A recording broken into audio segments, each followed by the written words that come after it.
Dear friends, Monday has come around again, as Mondays always do, and it's my job to welcome you back to Tales of Praxis. I'm your host, Aaron Suduko, the founder of With the Terrible Fate, your online home for all of the most rigorous analytical studies of your favorite video game stories. With the Terrible Fate's Tales of Praxis streaming and article series is something that I've been running for the last few months, although I should probably update that at some point and say for about half a year at this point, if you can believe it. I can't. It seems like shorter in some ways and longer in others, but I think it was March when we started. I was inspired by the remastered version of Tales of Symphonia, and so we streamed that. We streamed Dawn of the New World, rolled right through to Zestiria and its DLC, and now here we are in Berseria.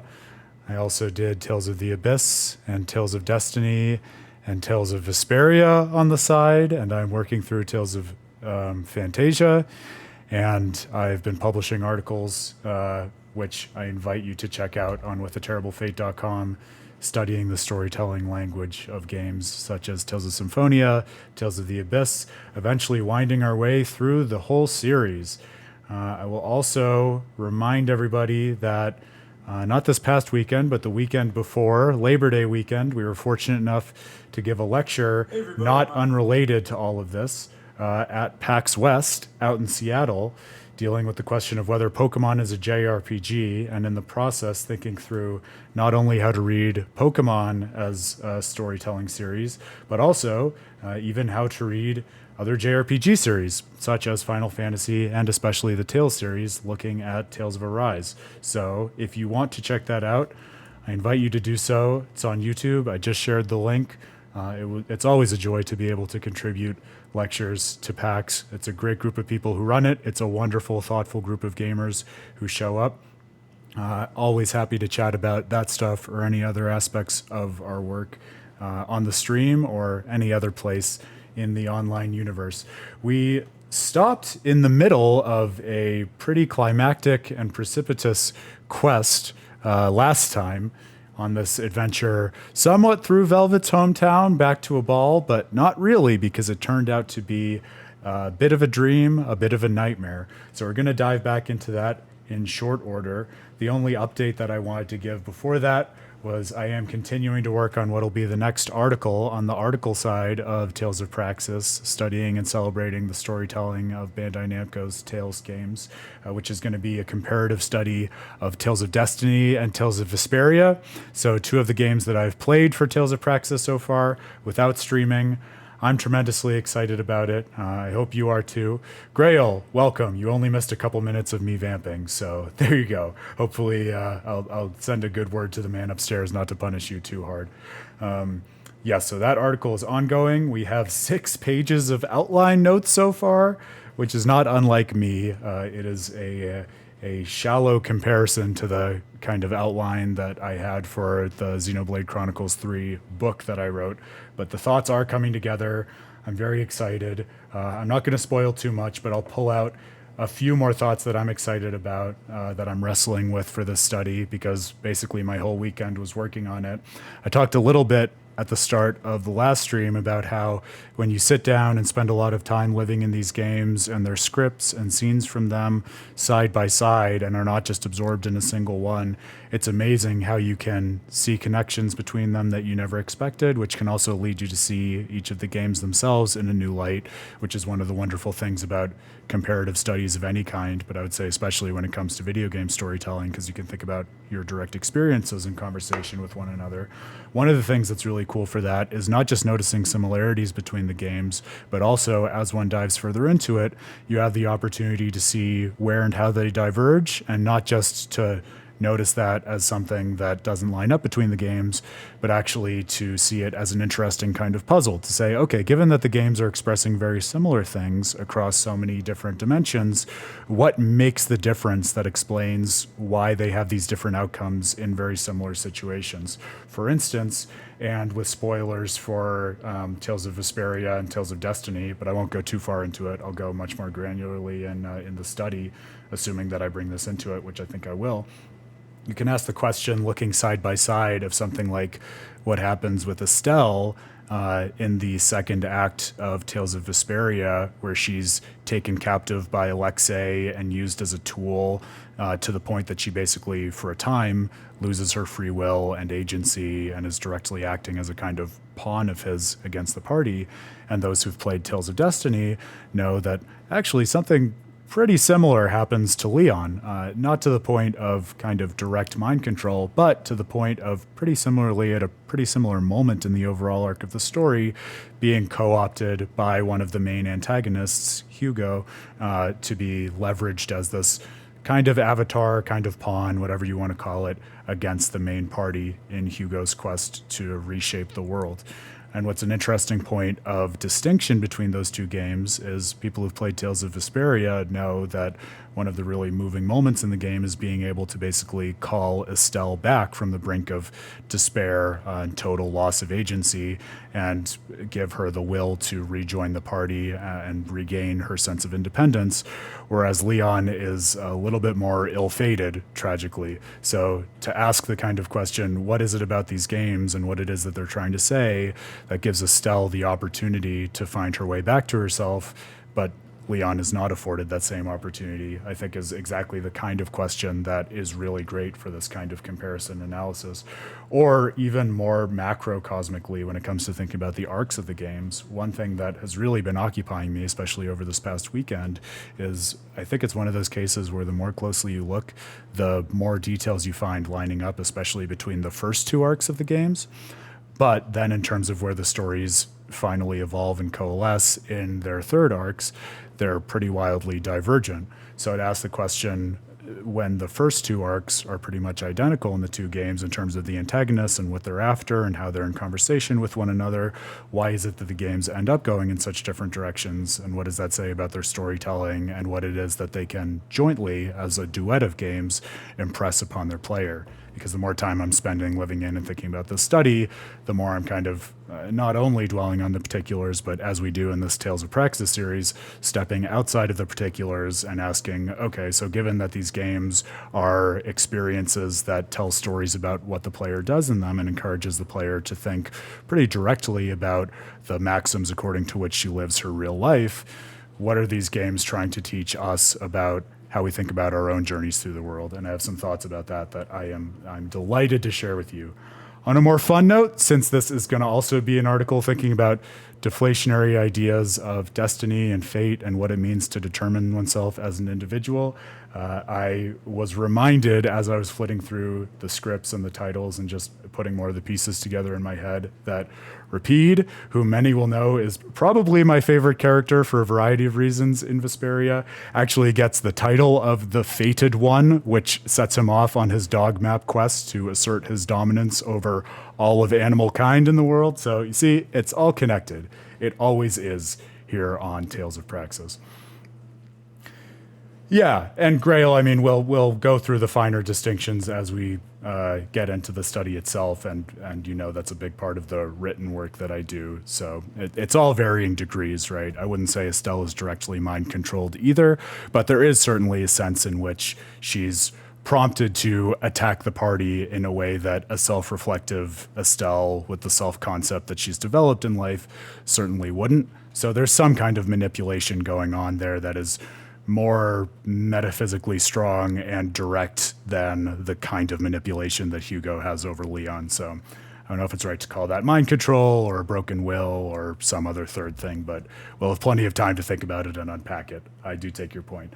But for now, we could dwell on Destiny and Vesperia for so long, but like I said, we were at an exciting moment when we wrapped up the stream with Velvet moments before the end of the stream, realizing that, oh my goodness, I can taste in Aball, and I can only taste in my dreams. Therefore, I'm having a dream state manipulated by some kind of Malik or some kind of user of a Malik, and we need to figure out how to get out of this.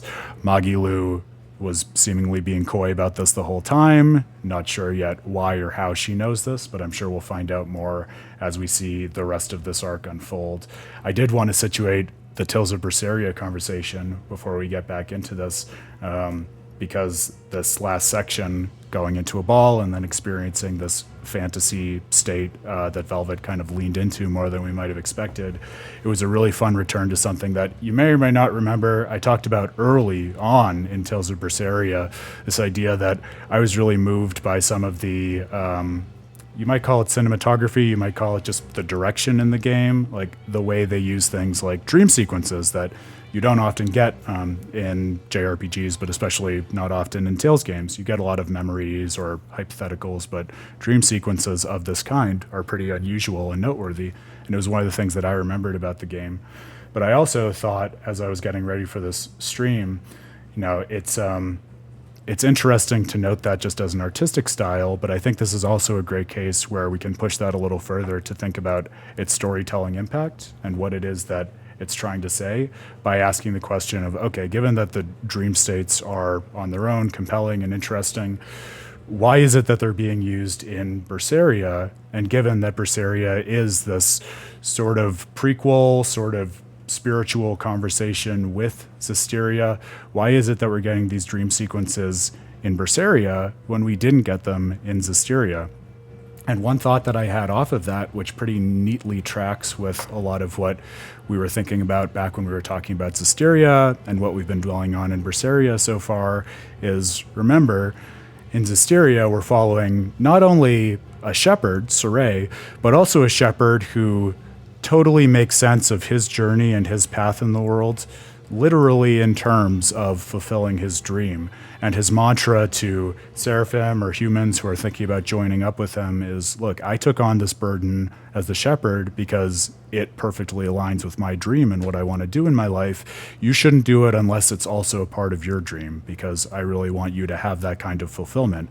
And it turns out, what do we learn about the role of the shepherd and what it is that he does in the world? Well, you need to be pure, which is to say that you don't have any malevolence. And what does that mean? You tightly align what you believe is the right thing to do and your self-concept with the things that you actually do in the world. So it makes perfect sense that Sorey, this beacon of purity, would be very directly living out his dream by going through the game.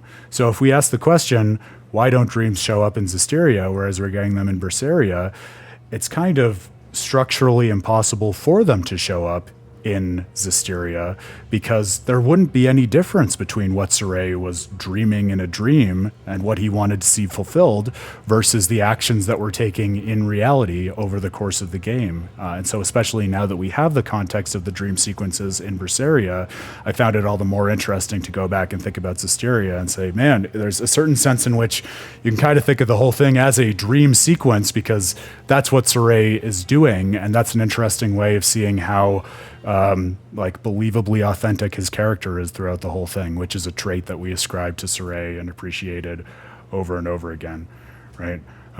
That's okay, Grail. No worries. I know you got a lot going on. Feel free to flit in and out. I'm happy to carry the torch, as you know, so it's all good.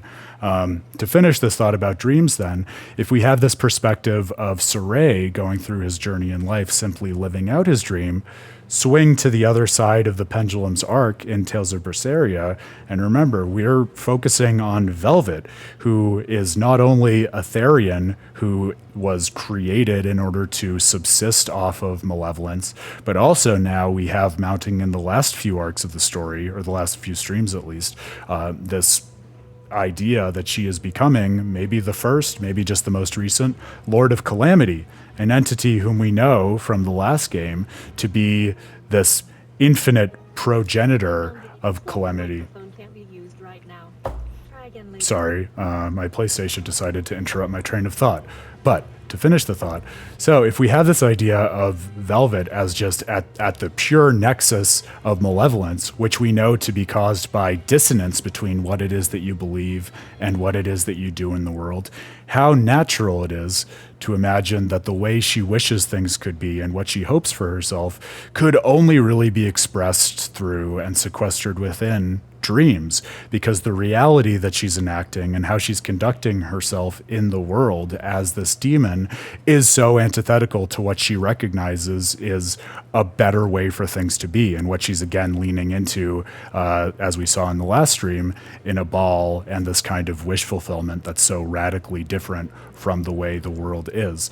So I love that, because on the one hand, that's kind of a recapitulation of things that we knew already about the nature of malevolence and the nature of purity and Soray's journey versus Velvet's.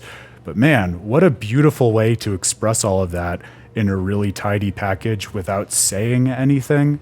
JRPGs are referenced all the time as being so text heavy, and we even spoke in a previous stream about how much explicit exposition you sometimes need in order to flesh out the world. So I thought, especially in light of that, it was cool to think about the language of dreams in Berseria as something that shows you a lot about the difference of what it is to live under the yoke of malevolence versus what it is to enact a pure journey as the shepherd or following your dream without explicitly articulating any of that to the player and saying, hey, have you ever thought about how these dreams might be related to malevolence? It's all there, and if you want to read it, you certainly can, but the game's not beating you over the head with it, and I love that. It's that kind of subtlety that I think the more I'm thinking about the artistry of especially some of the later Tales games like Systeria and Berseria, I keep coming back to and appreciating them more for that reason. Yeah, Grail, and sometimes the void talks back, which is my favorite part, as you know. But it's Aaron's thoughts all the way down either way. I've always got the little nerd hanging out to the side, Evie the Corgi, paying attention and waiting for Dad to be done with the stream. So it's not as if I'm purely talking into the void. But enough of that preamble either way. That's a long way of saying I love what this game is doing with its artistic language, the way it's playing with dreams. Now that this dream is quickly melting into a nightmare, as we can tell by this background music, let's see where it's going to go. Let's see if we can't yet find another one of the Therions that Artorias is putatively using in the revival of Innominat. And if we're lucky, when all's said and done, maybe we'll even learn a little bit more about what Artorias' mission is and how we ought to feel about it. Welcome back to Tales of Praxis, my friends. But first, something that is very real and not illusory, all of the losses on our open ocean expedition. Well, Eleanor helped us out with 1W, but all the same. Feline Emperor Ratatouille.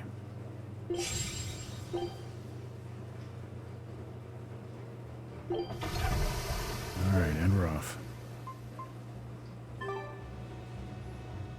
You can tell it's a serious moment in the game because they're not even voicing the interactions with the expedition system.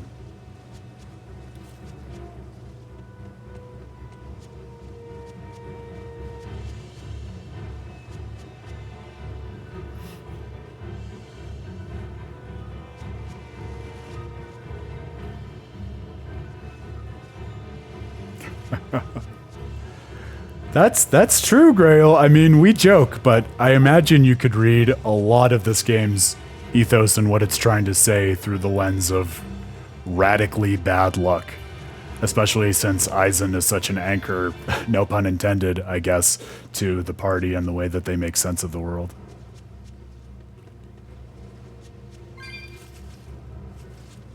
And I guess especially given how anti-fatalistic the series is, you could almost think about Velvet's lot in life in a similar way where, yeah, she was used by Artorias, and it's not as if she was randomly selected to be a Therion, but also it kind of is just like a bad outcome of her position in the world that she had no control over, so kind of something similar to bad luck that she's trying to make sense and meaning out of after the fact as well. I wonder how far we could go in pushing that interpretation to other characters, too. I could see one for Rokurou. We probably just don't know enough about Magilu yet, one way or another. Eleanor, maybe, also, in terms of the just chaos of the world leading to the death of her mother. Velvet! There you are. Velvet, you have to stop your friends. They keep saying they're going to the Cape, and they just... Shut the fuck up! Abbey's forbidden anyone from going inside. We'll all be punished if anyone breaks the rules. I hate to say it, Nico, but I think I'm a terrible person. I really thought I could have my old life back again, and I could forget everything else. I tried to act like I was doing it for Laffy, but it was all for myself. But I can't forget. I shouldn't forget. Luffy is dead. He was murdered without even knowing why. I will never forgive that. Ever! So get out of my way. If you don't, I'll devour you again! Oh man. Velvet. Why? Pretty awesome scene to kick the week off with.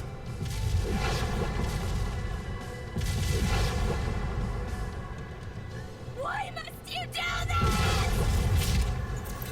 There we go! The truth at last!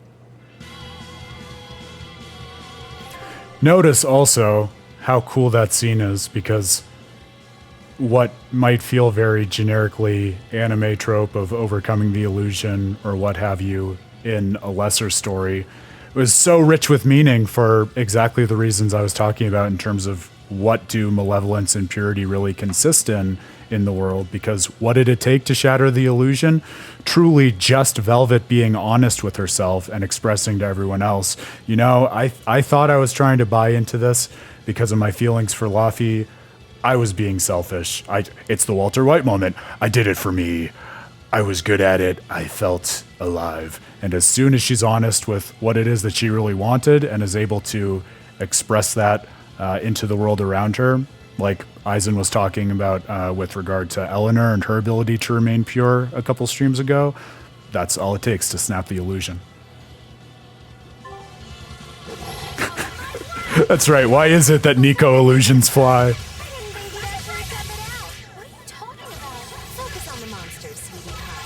I mean, can I focus on Magilu instead? Because I feel like what was already a cryptic character is rapidly becoming crypticer. Even the crypticerist.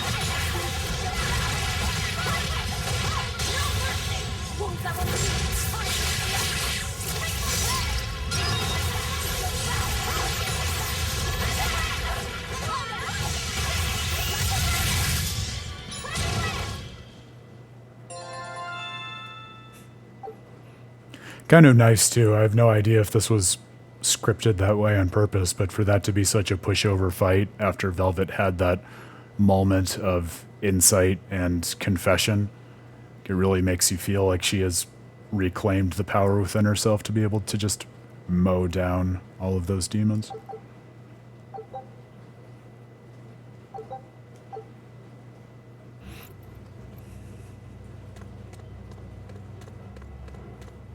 This way!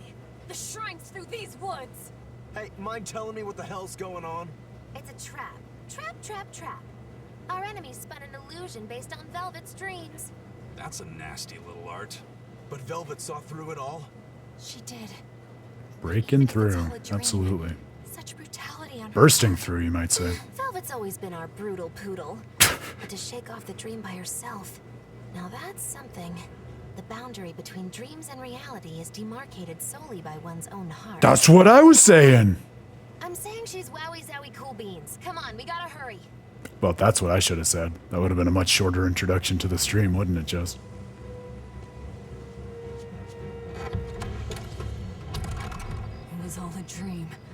Hell, even if it wasn't, I won't turn back!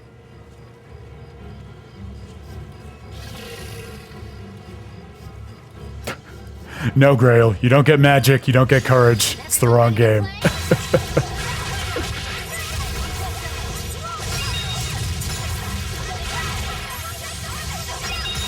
You only get brutality and more brutality. So I guess the quote would go, brutality is the brutality that turns dreams into reality. That sounds somewhere between a tautology and a non sequitur, but I also feel like it's kind of true to this party and its, shall we say, brutal approach to the world.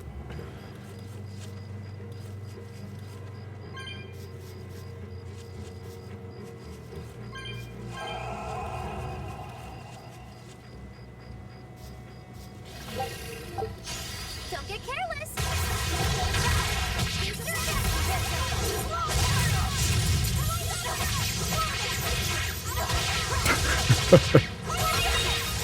That's, yeah,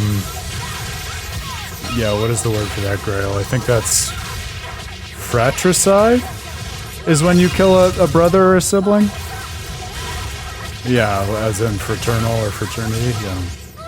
Fratricide is the magic that turns dreams into reality.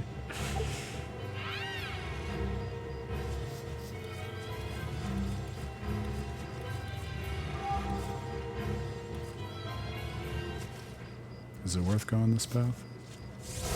Oh, well, this is just a shortcut back to the beginning, but we can pick up these souls at least. Oh, and a chest. It was worth it. I knew it would be for that apple gel.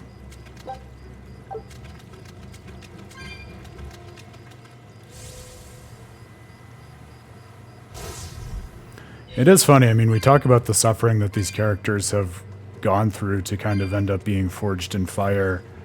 I think about that even in conversation with something like Tales of Symphonia, because something that I think not that many people talk about just because of all the plot twists or revelations in that game. It's relatively minor just because there are so many less minor ones. But that idea that the whole purpose of the designs was to basically create stress for the Chosen One in order to activate her Crucius Crystal. Like, I think there is an interesting theme that you could probably tease out in a decent number of the Tales games. This idea that in order to develop as a person, you need to experience a certain kind of suffering or have some kind of original wound. I mean, in some sense, that's just character writing, but also in a certain sense, I feel like part of what makes the characterization of Tales party members so rich and memorable is that so much of their arcs is not just driven by their original wound, but also coming to terms with that through the collective conversations with the party in a way that really does lead to a certain kind of acceptance and empowerment to act in the future that comes from that acceptance. They basically just give each other real good therapy, I guess is what I'm trying to say at the end of the day.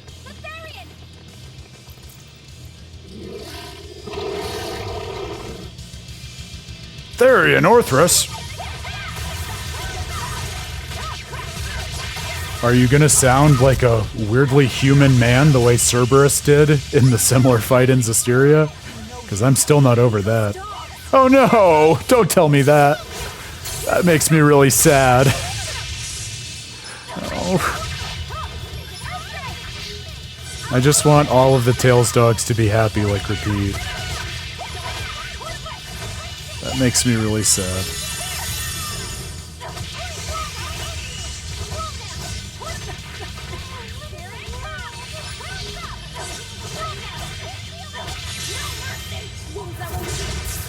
Yeah, Nico's dogs, markedly less of a pushover than Nico and her thrall.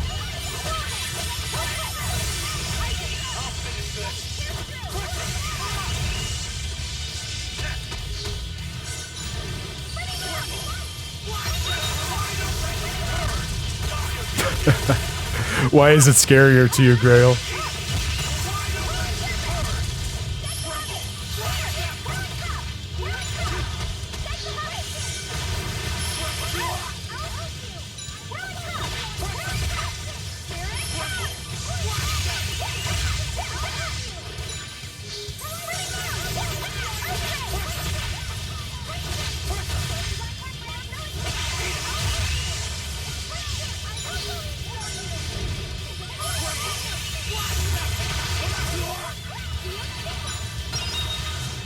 I think for me, the scariest part of this particular two-headed dog is just the fact that we know it's the outcome of two actual poor, ill-fated dogs who didn't do anything wrong and didn't deserve that.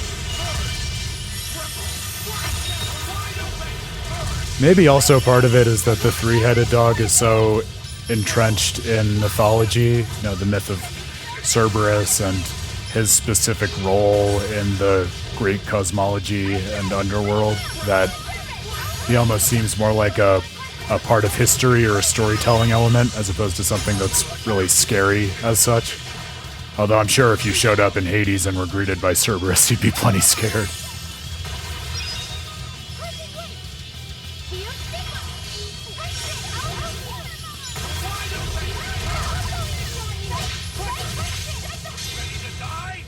dog. Just try. First thing they have.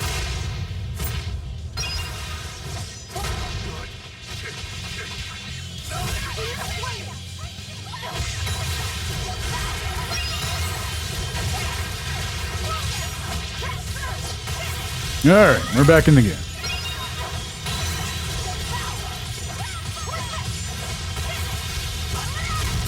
I love a girl with plenty of souls.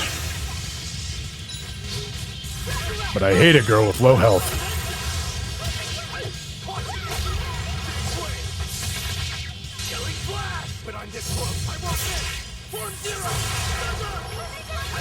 It does really open up a lot of this game that I'm sure I missed the first time I played it, when you're willing to switch between characters dynamically in battle. Better late than never to learn that, I suppose. Especially given I still have a whole stack of Tales games left to play and think about and publish on for Tales of Praxis.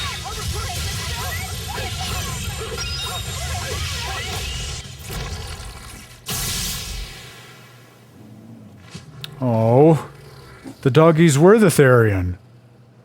Does that mean we can at least save them? You're coming with me. Can we change them back? It's okay. Oh. Their owner. I deserve all their hate. And then some. But not now. Understand? Once I get my revenge, you can tear me apart if you like. I promise. Until then, I'll need your help. Oh. All right, that makes it better. I'm a happy The art camper now. finally evaporated. The book. It disappeared. What book? I found a copy of the ancient book with every page still intact. It was in Velvet's house. Artorias' book! The real one might still be there. We should go back to Velvet's house to search for it.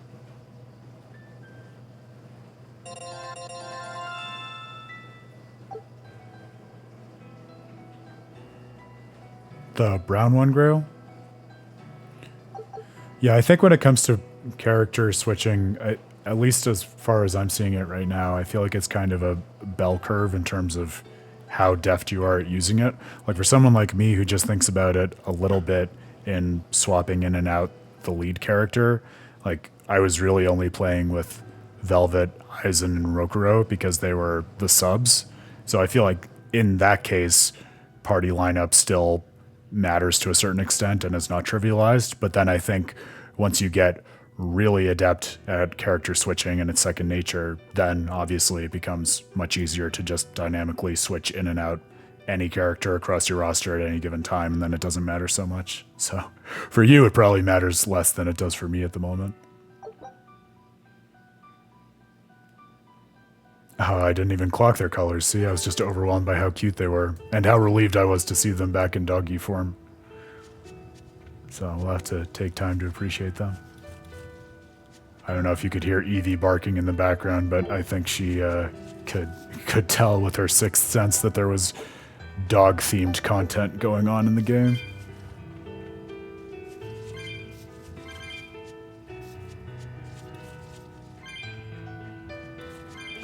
My other fun Tales of Praxis thing is that as I've been doing the series, like I think I mentioned in the pack stream with the Tales of Xillia collector's editions that I found, I've been slowly trying to amass all or as many as I can find of the collector's editions, kind of as a way to pay tribute to the series and also to the time that I have spent and am spending with it.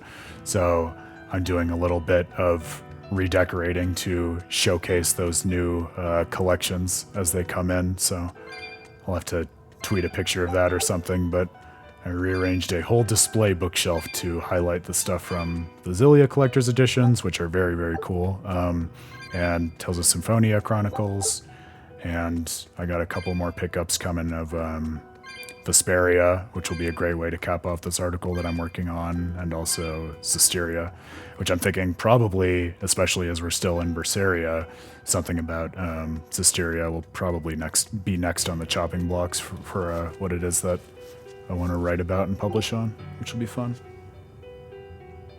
Oh, Grail, don't say that. I can't ignore a Code Red Demon. I'll just quick save first and we'll try it. I have to admire the skill that went into its construction. The caster probably has a tethered Moloch with a unique power on the same level as my Reaper's curse. I can think of one person who would lay such a wicked trap. Still, Melchior? we may have a new clue to the nature of Innominat. You found Innominat's book, right, Laphicet? Yeah, in Velvet's house. Then let's hurry to Velvet's house. It does raise the interesting question of if that were an illusion, like the person casting the illusion would almost necessarily have to have seen the original book at least, because Laphicet was very clear that there were pages there and text that wasn't in the other book. So unless the illusion caster just went to the effort of inventing a lot of made-up text that had no bearing on the original book, it stands to reason that he or she had an understanding of what was actually there and was projecting it for some reason.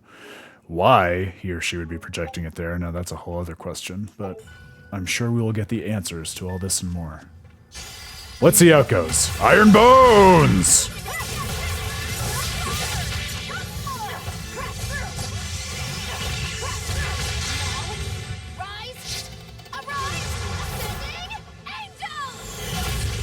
I know, Grail. It's, interesting to wonder why it is that they choose the characters that they do for those figurine collections. I mean, with something like the Symphonia collection, I suppose it's pretty straightforward because Lloyd and Colette feel like obvious choices for Symphonia, and then whom else would you choose but Emil and Marta for Dawn of the New World? But I feel like that's one of the things that's honestly kind of more interesting about these games like Zisteria and Berseria is, I mean, they're all kind of ensemble casts by virtue of being JRPGs with rich parties and everything that we've talked about, but I do feel like there's a certain sense in these later games, and by later games I mean Zisteria and Berseria, I don't think you could say the same thing about Arise, where the parties are much more evenly distributed in terms of the impact that their members have on the story, versus something like Symphonia or even Arise, where, yeah, of course there's going to be a statue for Arise that just features Shion and Alphen because they are the centerpiece of the party and of the story, right? So it doesn't surprise me that it feels, at least to me, like more of a question mark of which characters they would choose to make into figurines for a subset of the characters in Zisteria or even Berseria.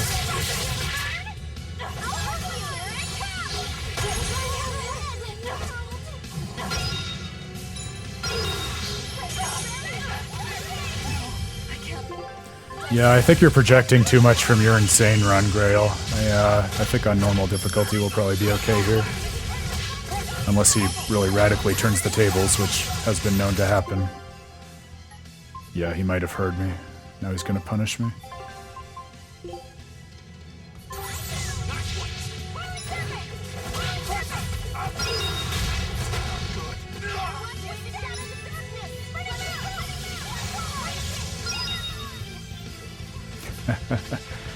Well, we'll have to revisit the figure theme once we finally get to Xillia 2 on Praxis.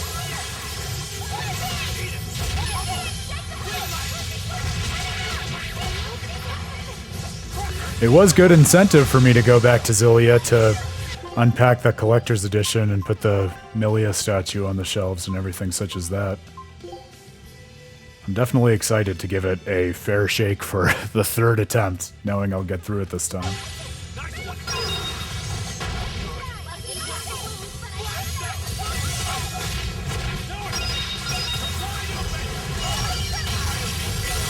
Yeah, I believe that, Grail.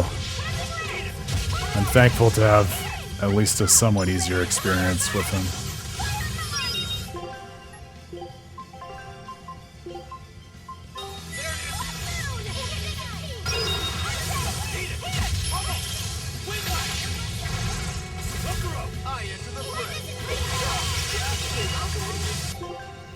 Rokurou enters the fray only to promptly die. I love it. Oh shit, and Eleanor's dead, and we're all dead. This is not good.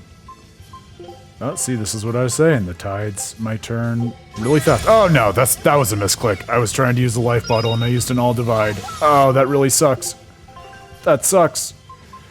Well, I still have another, so I don't think it's worth resetting the battle just to deal with it. But I'm very annoyed. Alright, we got him up. You know what it is, Grail? It's with that big AoE. It's exactly like the spellcaster nonsense that we experienced in the Calyx at the end of Systeria. That almost made me give up on finishing the arc with Sophie and Jade. Oh no! Stop it! Stop it! Why? It's exactly that. Why would you put that in there? You suck. God damn it.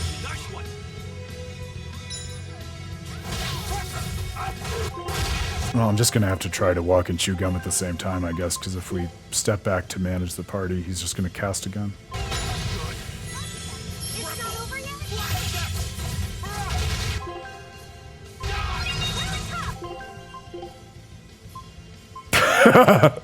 An intern, exactly. Truer words have never been spoken.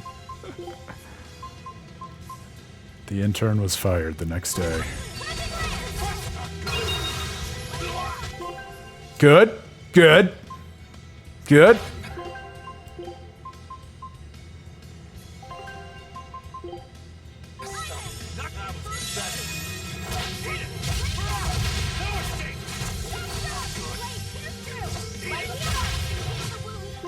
I wonder, actually, because if we switch to Magilu, at least we'll be able to cancel that spell, right? So that might give us the edge that we need. Alright, let's see if we can get people some health back while we're posed.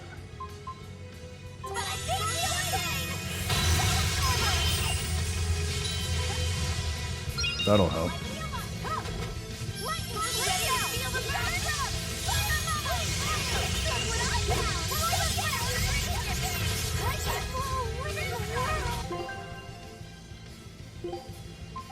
We're running out of life bottles rapidly. I'm a little concerned about that.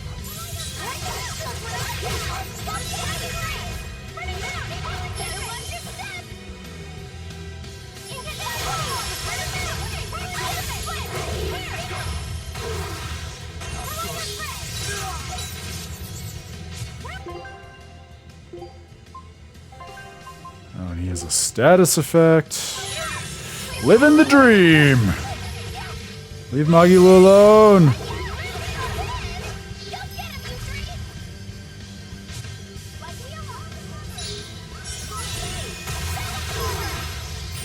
Oh, I wasn't trying to do that.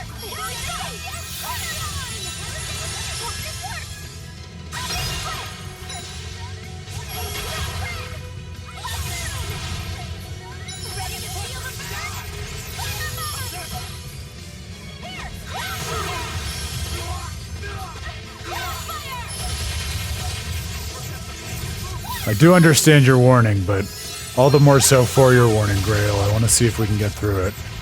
It doesn't feel as hopeless as my first bout with the Dark Turtles.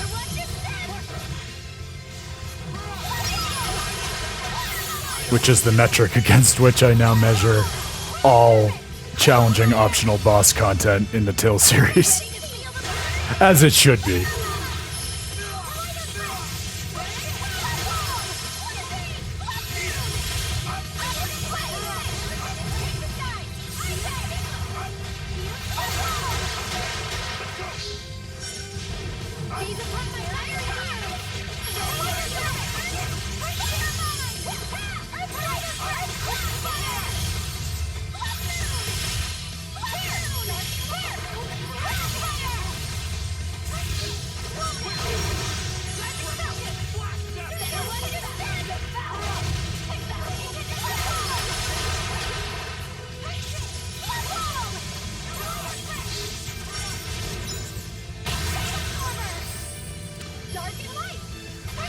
It's a good question. I mean, I think in some ways, since we have a moment to think about it here, that's kind of a microcosm of one of the challenges that video games face more broadly, which is because it's a game, but also a mode of storytelling, there are just so many different things that people can be looking for from them that it can be hard to do something like a boss fight that's going to be rewarding for everyone. Because even think about the difference between you and I, Grail, right? Like, you're looking for a certain level of challenge, which I would say is materially above the kind of challenge that I'm typically looking for from this kind of game. But even then, like, there's a sense in which a boss stops becoming challenging and starts becoming just cheap or monotonous or whatever you might want to call it. Yeah, I think there are a lot of different dimensions according to which a boss can be satisfying or dissatisfying depending on what it is you're looking for. And the thing that's always the most interesting to me is when, over the course of multiple runs challenging a boss, my experience or enjoyment of the boss will change. That happens for me a lot in Miyazaki's games because, you know, all of his bosses are amazing characters and storytelling devices unto themselves, and they're oftentimes so cinematic and interesting that I'll go in and really appreciate them the first few times, and then when I come to grips with how hard they are and just how difficult it is for me to progress with them, I'll quickly start pulling my hair out and being a little more frustrated and lose the magic of their role in the story. And then, of course, when I reach their next phase or finally beat them, it kind of horseshoes around to being really fulfilling and insightful regarding the story again. But go through a lot of stages with bosses. As we did with this one, but we made it out the other side. Thank you, Grail. Cheers.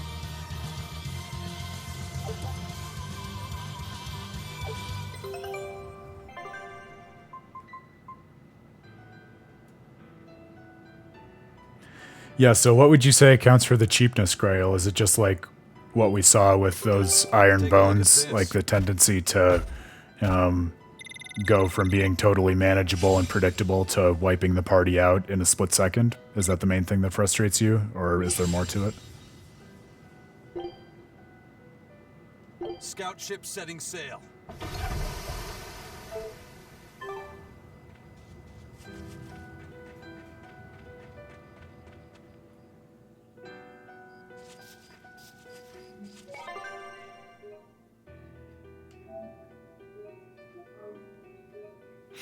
I love being able to spend more time with Velvet's theme.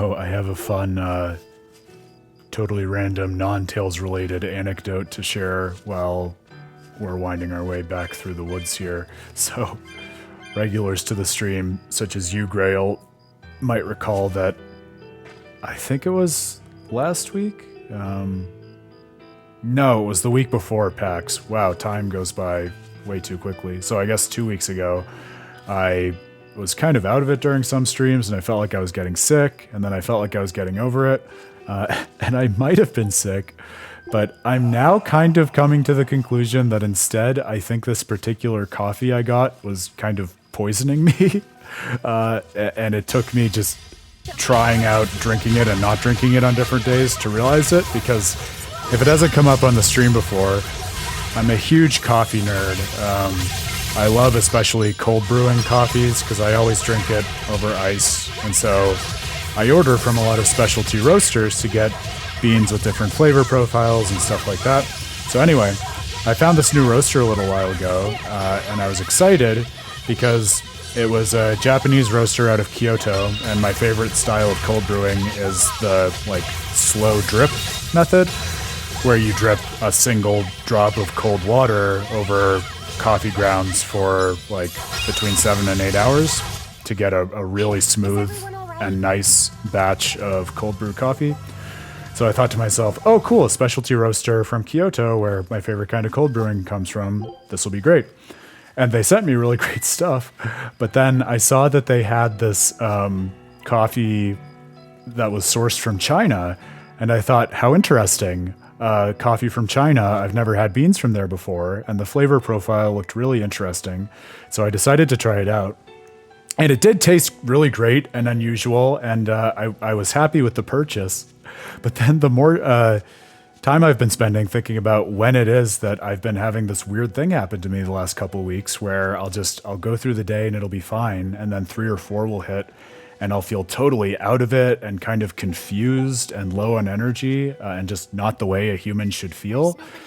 I'm almost certain, I haven't like gone back to look day by day yet, but I feel like those days correspond very tightly to when I've been drinking this coffee versus other coffees in my rotation. So I don't know if that's an aspect of that particular farm or just ordering things from China, but buyer beware, I guess. But I'm hopeful that now that I've solved that issue, it won't rear its head when it's the evening and I'm either streaming and hanging with you all fine gamers or else trying to work on other things.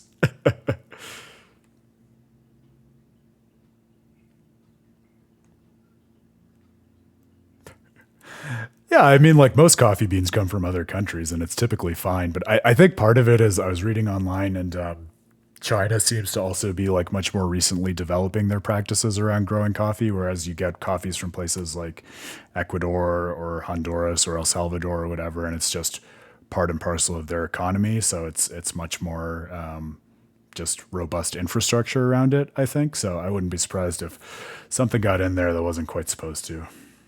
But yeah, if you're drinking coffee, you're almost certainly drinking something from another country. This is reality.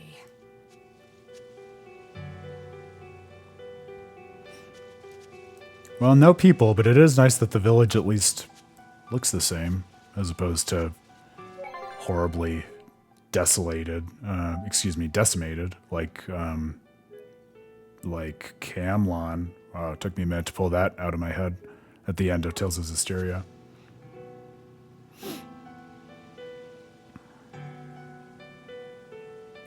Oh, that's right, Grail. Yes, now that I'm reading your messages, I do remember you talking about being frustrated at not being able to flinch your day's bosses. That makes sense.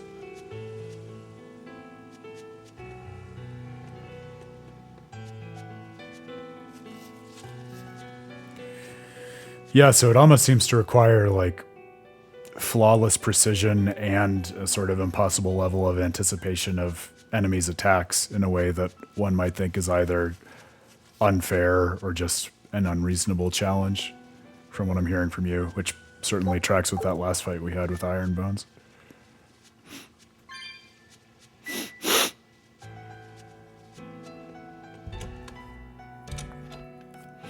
All right, moment of truth.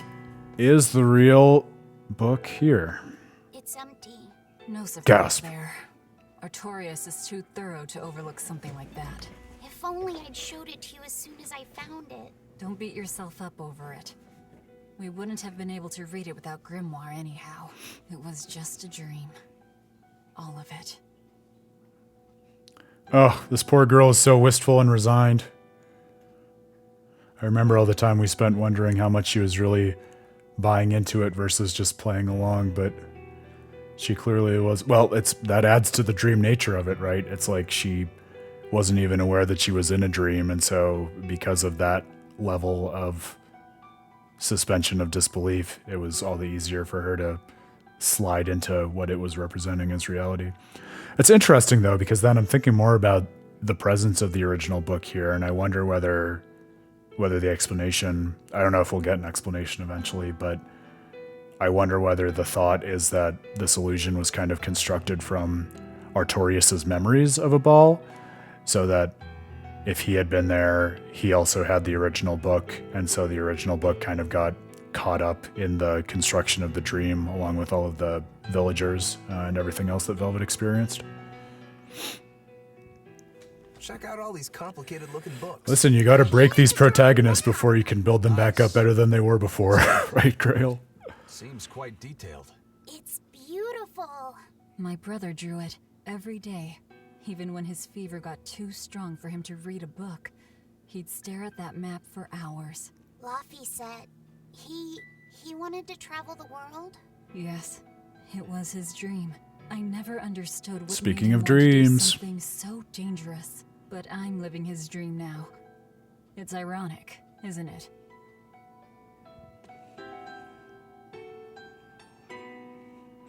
That's interesting, too, the idea of Velvet not enacting her own dream, but rather someone else's.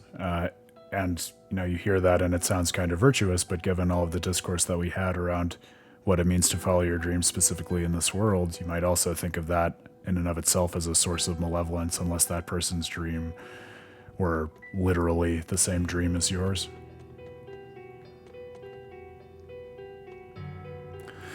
Thinking more about what you said too, Grail, I think this is an interesting arc for Velvet because, like, at the beginning, you have this kind of hardened Velvet who has been literally imprisoned for so long that she has this veneer of resolve and determination to achieve revenge, and she seems like she knows what she's doing in the world. But I feel like, especially this whole sequence in Illusory Aball, goes a long way towards showing that the real prison she was trapped in was the prison of her own guilt over what happened in the past and her relationship with Laphicet and not being able to save him and everything like that. And it's almost as if the only way for her to start letting people in and be more honest with herself as well as the party is to, involve them in her dreams in the way that is made uniquely meaningful by Berseria, in terms of these hopes that are kind of unspeakable because they're not the kind of things that Velvet can enact, and yet which color her entire personality and the way that she sees the world. So it is kind of a magically subtle way, I think, of helping her to develop very believably as a person, given the horribly unusual circumstances that molded her into a Therion in the first place. This was your room, wasn't it? You can knit. I was trying to learn. Nico said she'd teach me how as a thank you for giving her my quiche recipe. We wanted to finish a set of scarves. That is a good question, Grail. Yeah, I don't know. Forget about it. I don't need to knit anymore. You have to wonder whether they really have sentience or if they're just kind of, well, speaking of things like Estelle and Leon just kind of being used as puppets in one form or another by Artorias. Robotic gestures at what these townspeople would look like if they had been alive now.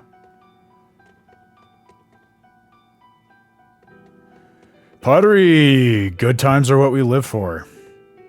Great to see you no matter how long you stay, my friend. Welcome back to the stream.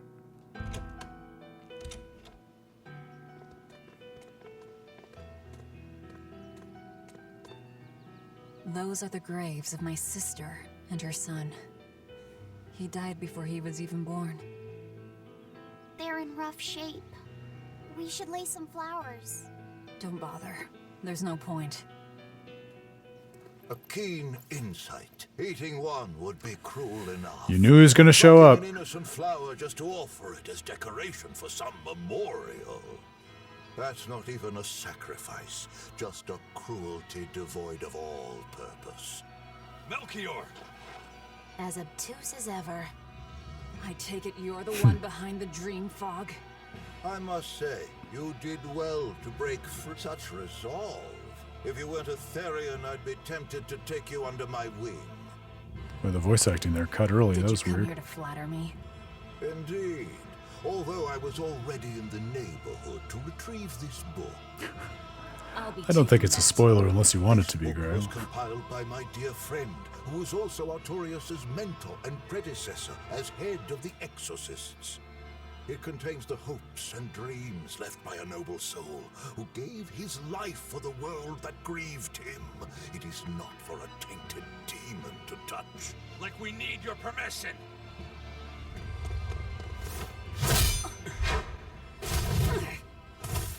Ooh. That looks like a serious Malik. Or demon. It's hard to tell the difference at this point, honestly. Is that... You didn't... Be patient. You'll know everything before long. Very excited about that. What we That's how you seek know is you're nearing the end of Act 2. Perfect order, as tranquil and beautiful as a wildflower in bloom. A perfect order? Let's go. There's nothing left for us here.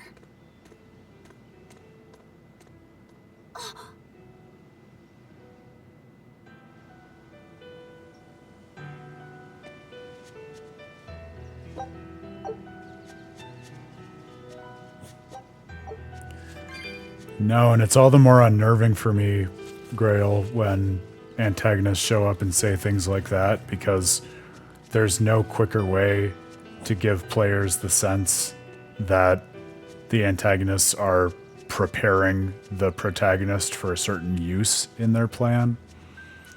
Because it gives the sense to me when Melchior says things like that, like, oh no, there's a certain order to the way in which we have to get you ready and willing to accept your fate and kind of ripen you as the sacrifice or tool or whatever sort of object that we need in our plans. Look!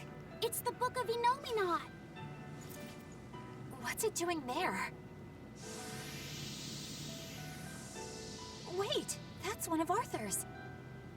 Actually, it's a copy that Laphicet made. Laffy made a copy of the book.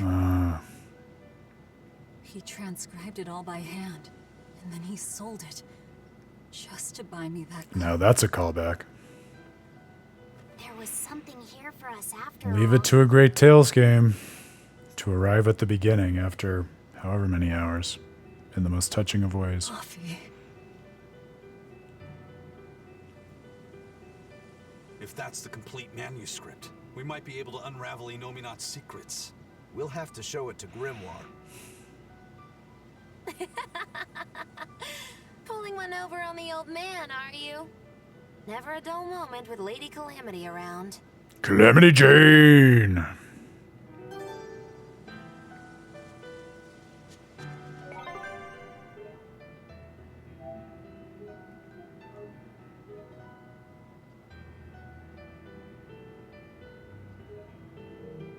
All right. Time to drop off the pups and get Grimoire to translate this book. We're going back to Titania. Away we go. Can we fast travel?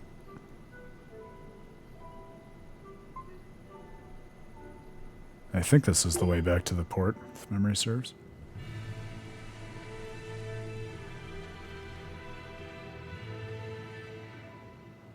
Maybe. It's the other way. That horned monster. He was with Melchior. There was something different about him. He wasn't a Moloch, though, right? Yeah.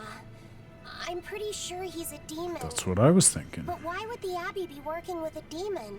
He could be a Therion, maybe. I mean, there was Medusa and Kamalana. No, I don't think so. The Abbey keeps their Therions behind barriers and bound to Earth Pulse points.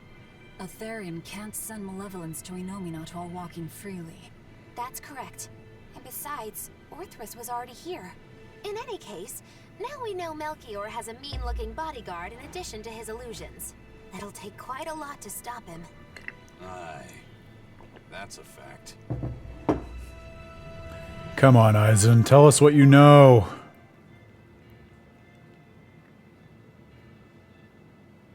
Yes, okay, we're heading in the right direction.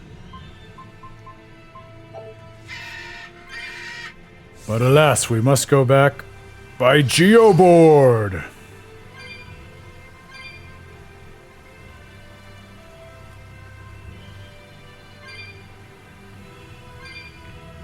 It does expedite things when you're actually able to steer it.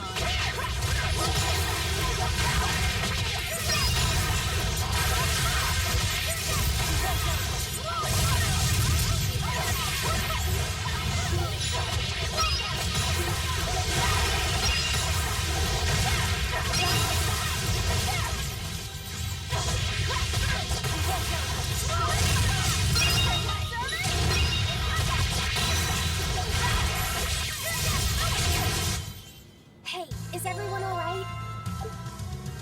Furious fighter. I love it. Eleanor, there's something I have to ask. What is it? Did you leak our plans to the Abbey? Eleanor hasn't done anything like that. Then how do you explain Melchior and his illusions already waiting for us when we got to Aball?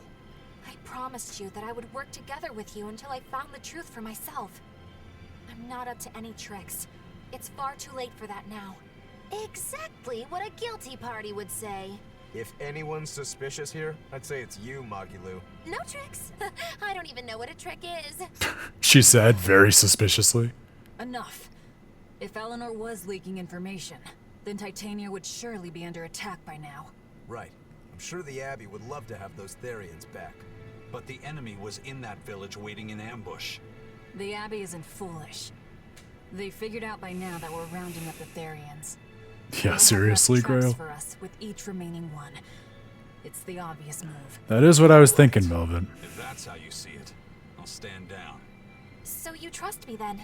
No. I'm saying that anything the Abbey tries, I'll be ready for it. Oh, come such on. A brave, determined Throw the poor soul. girl a bone.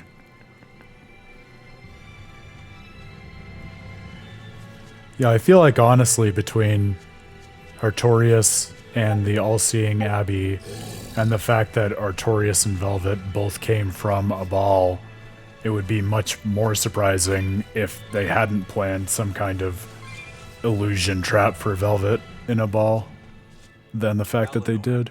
Does the Abbey possess an art that can control demons? Not that I've ever heard of. Besides, if they could control demons, there'd be no need to resurrect Inominat, would there? Can't argue with that. But Melchior was obviously in control of that demon. How did he manage that? You can't tether them like a Moloch, and Melchior wasn't using oaths or mana to compel him. No, this was something more like mind control. Mind control? Oh man, mind control is just the theme of this stream, isn't it, just? Desires. You simply conjure the right illusion. Show them what would push their buttons in just the right way. Ah, if you can create an illusion of something someone really wants, you can control them. I swear, I'm not gonna take up the rest of this stream just going back to this article I'm working on Destiny and Vesperia, but man, talk about things you can say in a Tales game that also perfectly apply to another Tales game, like, I don't know, poor Leon at the hands of Hugo. Oh man, these games and their themes, I'm telling you, the more of them you play, the more you see in each one. Exactly. You can force a powerful burden upon your target's psyche. It's a scary superpower, Grail, no doubt about that. What happens when they break? Depends on the target. They might become an empty shell, they might go wild with desire. Eeny, teeny, spiny. And that is similar to what we were talking about in terms of Estelle and Vesperia, Grail. Now that you put it that way, why would I know so much about it? It's a good What question. if someone is controlling me, making me say these very words? How horrifying. What if I were an avatar in a video graphic game? No, that would be too overtly meta for something like a Tales game. And thank goodness for that.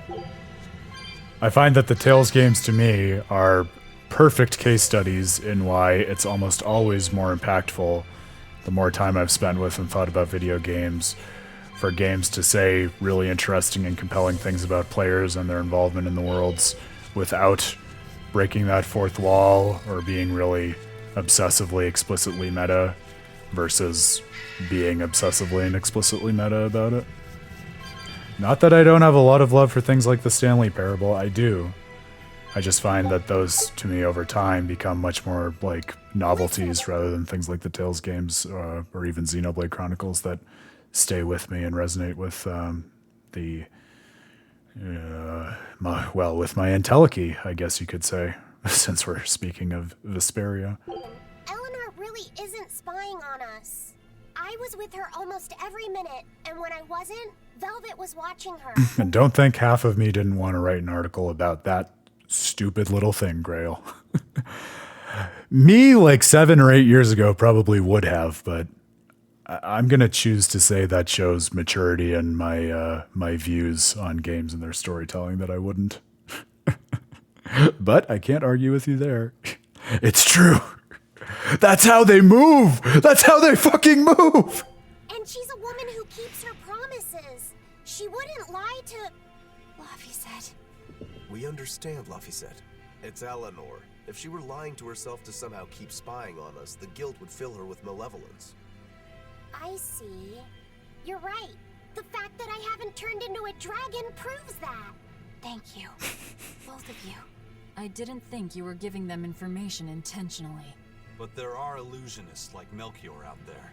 That means we can't rule out someone recording your thoughts in secret. I don't think we need to worry about that either. Not with you and Laphicet always near. Now that that's settled, it's time for you all to testify to my innocence. That could be difficult. What? Well, okay. Why don't you start off by telling us all about the time you sold us out to Teresa back in Helives? Lol. Why bring up that old yam? You're a very vindictive man, do you know that? You're just figuring that out? There's your proof, at least. You wouldn't make much of a spy. She really wouldn't. Hey, that's not what I meant. You were mean. And let's not forget what Grail reminded us of quite a few streams ago, the fact that Melchior sent that suspicious nondescript orb into the portal to the Earth Pulse in after Eleanor, way back when at the end of Act 1. Man, the end of Act 1! That feels like a lifetime ago, doesn't it, friends?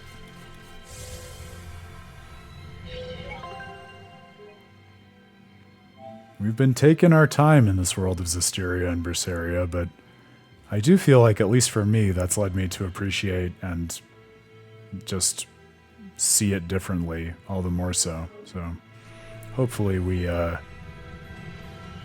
continue to enjoy that as we go on here.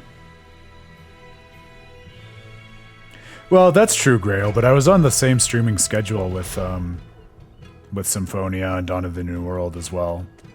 Although I suppose those older games are also shorter in terms of raw hours of content available, so that might be part of it too.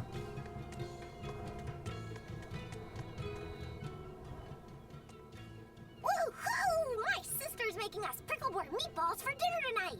Hey! What did I tell you about bothering travelers? Sorry about that. He's totally obsessed with food. That's alright. Pickleboard meatballs, huh?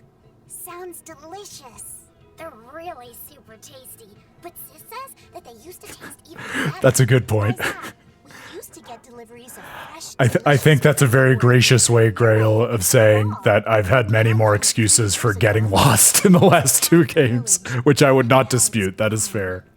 Gives it a different flavor, right? That's why we're doing this. We could have held out for just one more day. I'm sure Lord Artorias would have saved them. Artorias. Yeah, that's a good point as well, Pottery. We can certainly read text much more quickly than we can listen to voiced lines. And over the length of time, or just the amount of content in a full-length JRPG, I have no doubt that adds up.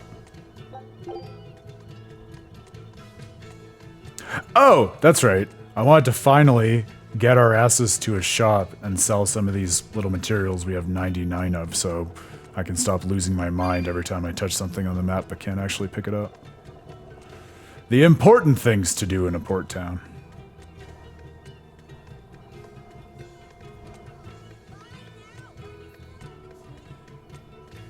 Our town decided to make a new holiday marking the day that Lord Artorias became the Shepherd. 3 years ago, when the Malachim appeared on the Advent, Taliesin was the first town that Lord Artorias saved. We hold great pride at being the city where humanity first struck back against the demons. That explains why you'd celebrate his ascension, but wasn't Aball closer to his heart? You may be right about that. Not being able to save Aball was a terrible agony for Lord Artorias. Oh my god, that's true, Grail. That destroyed the village. He couldn't bring back the lines. I like the idea of bringing all the lines to life for people, even the ones that aren't voiced, but Our city might have been destroyed. it's true. That would just, that would add up really fast. That's the other purpose of this holiday. Remembrance. That's right. Lives lost can never be brought back. What's dead should stay dead!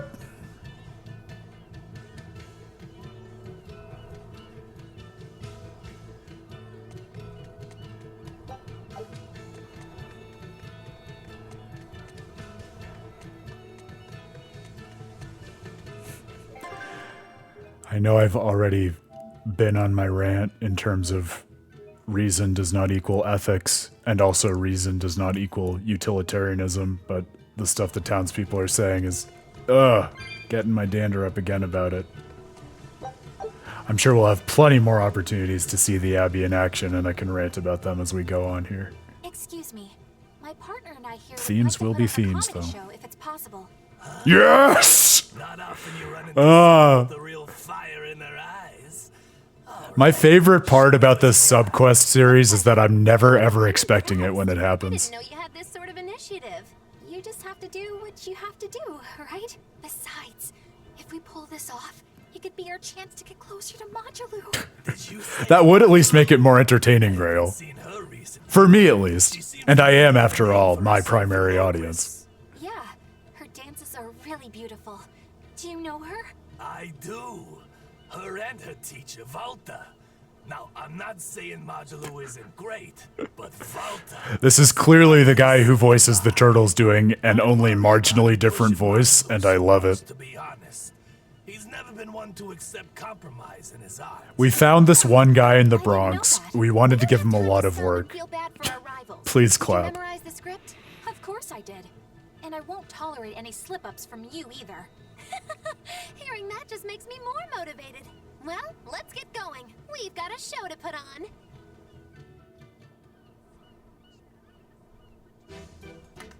Hi there! Thanks for having us again! The Bienfu Keepers!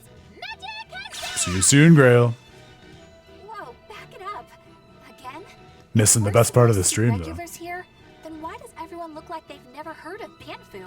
And what's with this magic exam stuff? Is that some kind of spell? Gosh, it's really been getting cold here lately. Are you just going to ignore my questions? Taking straight woman to the next level. About things like that? Does this feel summery to you? I can be cold and ask you questions at the same time. Actually, it is rather cold. See? I said it was cold. In fact, I've been so cold lately, I even set fire to my clothes. Isn't that going too far? What are you guys talking about? How cold I was. In fact, that wasn't enough, so I set the house on fire too! Your house? Why would you do that? Oh, don't worry. It doesn't bother me at all. And who said it was my house? The one I set on fire was yours.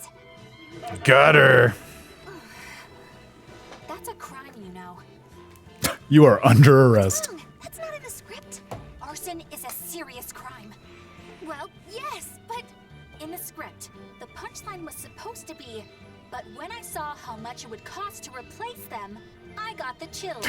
Yeah, but I got into the moment and thought I could ad-lib something better. You're advocating something morally abhorrent. What's the big deal? You're getting worked up over a joke. Crime is not a joke. Even speaking as a normal citizen, I can't condone speech that promotes such a horrifically antisocial act.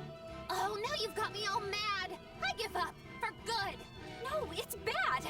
I said I give up. For good. No, it's bad. I love it. My deepest apologies for putting on an act about something so terrible today, sir. Well, the whole thing was meant to be about morals anyway, so how did we do? Gives a whole new meaning to morality play, doesn't it? Yes, I am. I should have known. Welcome back, Grail. You missed the best part of the stream. It does raise perhaps the most pressing question that any JRPG has ever posed to anyone. If you get arrested in a comedy sketch, do you have to go to jail in real life? Tune in next time to find out. Take a look at this. Show us your determination. I'm glad Eleanor is taking some pity on us at least. Remember back when we were getting 3 W's with no effort and not questioning it? What a treasure! Glowing gear! A special spear can destroy it. I wonder, do you know, Grail, what that's supposed to be an allusion to? I immediately think of Judith and the Hermes Blastia, but that's probably just because I'm living in Vesperia.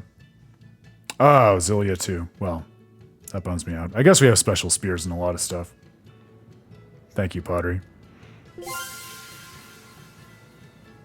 One of the cool parts about Fantasia that I'd forgotten, the central importance of Gungnir, the mythic Norse spear, to its story. Scout ship departing.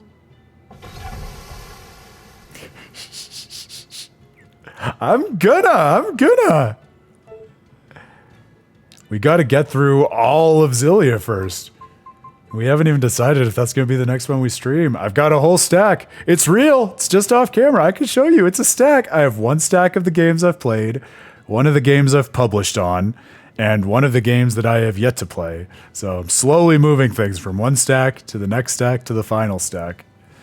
And eventually I'll have one giant tower of Tales games, and then I can die. Or figure out my next big thing to do after that, because I thought I'd be done after the Xenoblade Chronicles 3 book, but clearly your boy was just getting warmed up. The weather's just swell. It's something I've said every day for 3 months now. That seems like a bad idea, Grail. You would know better than I, but that seems like a thing that Aaron would not be going to do. I think I might dry up. That means that fog was just another of Melchior's illusions. Seems that way. See, that's a little confusing to me, though, because to say the fog itself was an illusion, I thought Magilu said that the fog was an indicator of Malik evoking a certain kind of illusory art, in which case that would be more of a, like a side effect or indication of the art, rather than the art itself.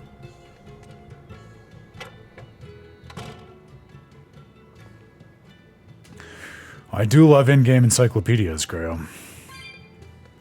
That was one of my favorite parts of Final Fantasy XVI. Well, in terms of the user experience and quality of life stuff, at least, was their active time lore. I thought that was a really cool innovation. And the way they wove that in with tomes and the idea of building a world history, like great masterclass and all of that stuff.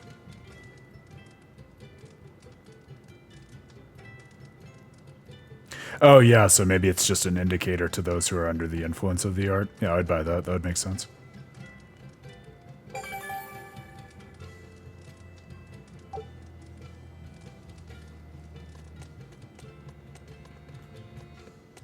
Oh my god, is everything just Kirby? Is that the lurid subplot to the stream that we're uncovering? Everything you like in video games originally came from Kirby. I wouldn't be surprised. Like we were talking about last time, I mean, it's a series with a lasting legacy and an enormous fan base for a reason.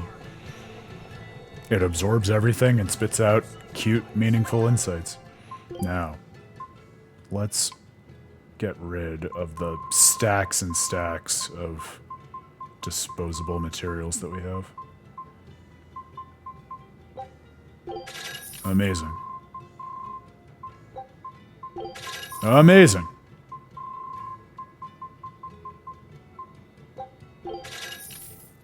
Truly, we are blessed.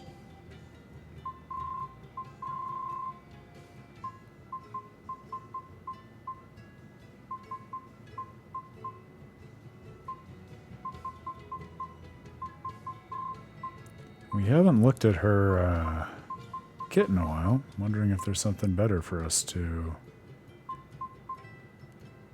improve. Yeah, these all seem better. Guess that's what happens when you don't feel motivated to change your equipment for a while. Might as well take a moment here, I guess. So that's great. How about the rest of the gang?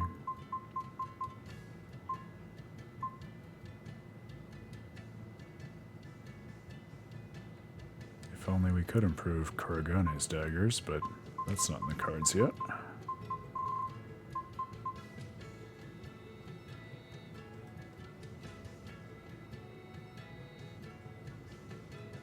Oh, that's awesome, Grail. See, and I love that we can learn from each other on this stream, because I never knew that. But that does strike me as a very cool way to make the lore more accessible. Similar to the cool experience of throwing a lot of that background in item descriptions and then throwing the item descriptions on loading screens, like Dark Souls and all the other games of that ilk.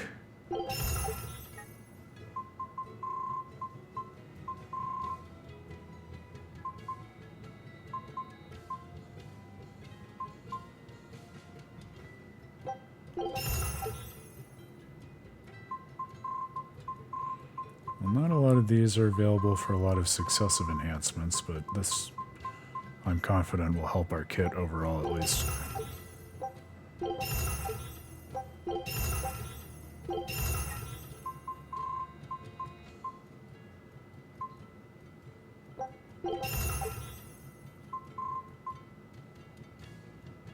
All right.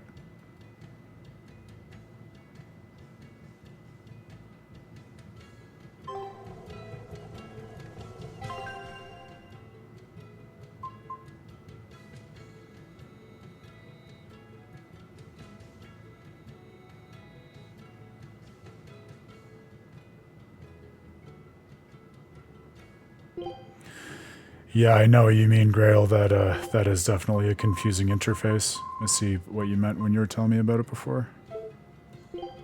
But yeah, not even on this screen. Even when you're swapping things out, it won't. Oh no, it will tell you. It's just in the bottom of the screen.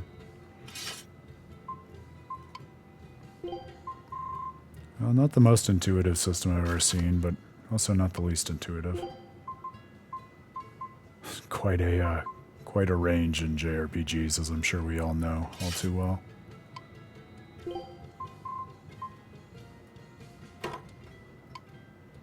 Oh yeah, this ought to help.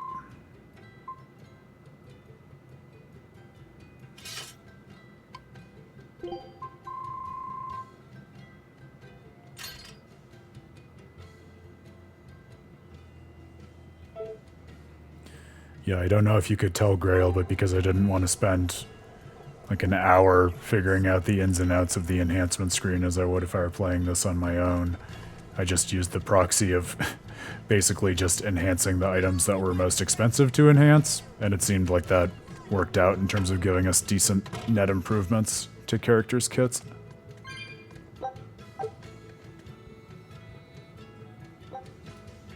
Is it a proxy? Yes, but I feel as though it's not the worst proxy in the world to use for trying to economize our time a bit.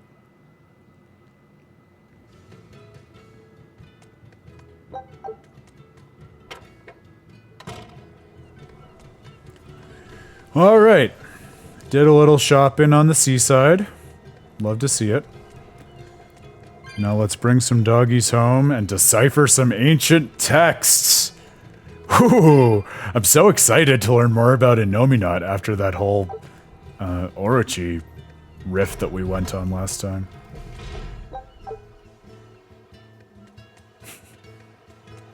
Leave it to me to be truly ecstatically excited about the villain Melchior's promise that soon we would know everything. I hope that doesn't turn out to be a lie. Is one of them off-limit Class 4 islands that folks call Serpent Isle. Place has been overrun with snakes since forever. I hate the things. So it sounds like Snake Island, sponsored by Indiana Jones. actually lives there. Whatever for? Ooh, Anyone want I think that's the first time we heard of someone living in a Category 4 island, or whatever they're called. Supposedly is crawling with demons too. That makes me more interested in visiting it. I checked it out. Kept my distance, of course. Used me spyglass. And? Was she there? Yeah, I wouldn't give you crap for that, Grail. Except she I feel like it's impressive to be handling one of these games as a magic caster. but her face was That's so color. opposite my typical MO, and what I feel like they want your typical MO to be. Creep me out. A snake woman, huh? Even worse, looked like you couldn't swing a cat without hitting a snake. I thought about that though, especially in Vesperia. I had a moment where I almost on a whim decided, oh, wouldn't it be fun to do a playthrough as Rita? A lot, first mate. I appreciate it. I did not because I was repeat 8 Ways to Sunday, but Reserve he keeps hidden I can imagine it would give you a different perspective on the experience of fighting your way through the game. Just see the battles differently and whatnot. And those characters, I'm sure.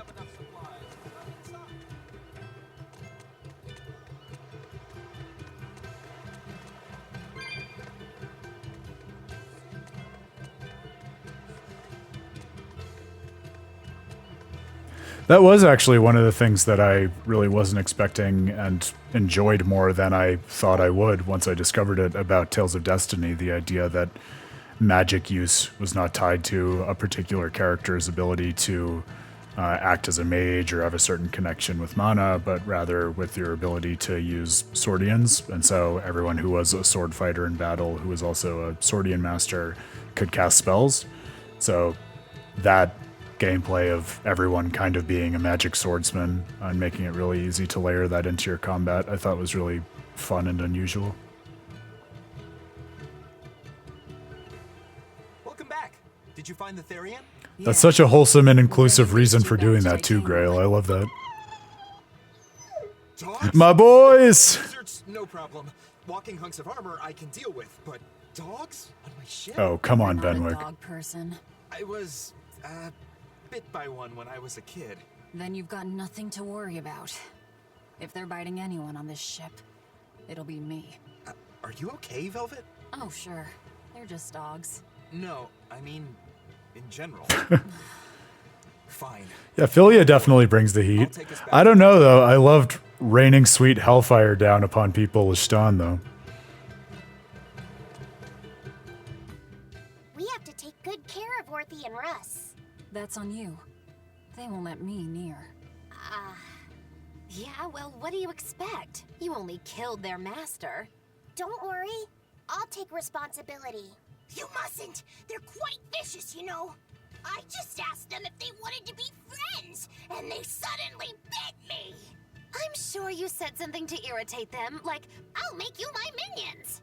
You had it coming. She knows. But you have Therions to find, Laphicet. You won't be able to look after them all the time. I suppose. What should I do? You could ask Kamoana and Medissa. Kamoana said she once had a dog. Even if they get a little rowdy, Medissa will be around to keep them safe. That's a good idea. I'll go ask them. Thanks. We can't be killing off Therions. Besides... Great to see you, Pottery. Velvet. You're around for longer than I feared you might be, so all the better. You should go to the Abbey then. Pleasure seeing you. Looking forward to seeing you again. Because the place is full of the shepherd's lapdogs. This is a good time in the stream, I feel. We're getting a lot of key development and insights into the world, so excited to continue on that adventure with you.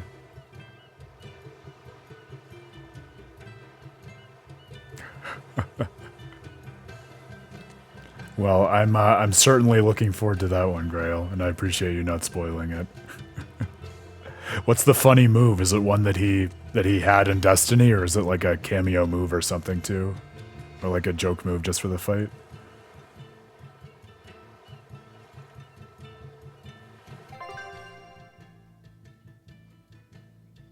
Ah, Beast! A classic. A true classic.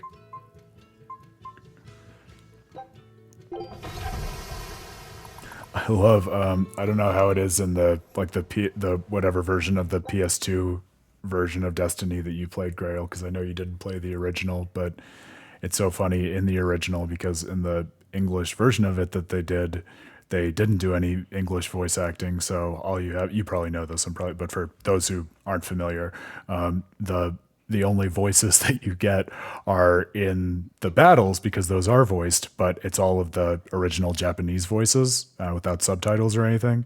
So you just get their Japanese renditions of screaming the spell names and art techniques and everything. So it makes for a very interesting kind of mosaic experience that you don't really get in any other Tales game. Firewall is one that stuck in my head from Stan in combat. I devoured them again. You did promise that you would. Don't.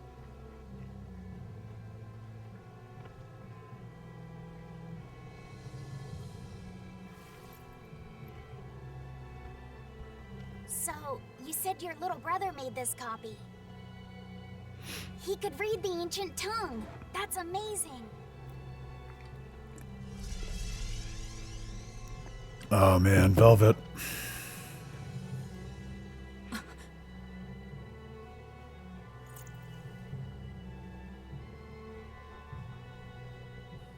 Luffy was different from most other kids.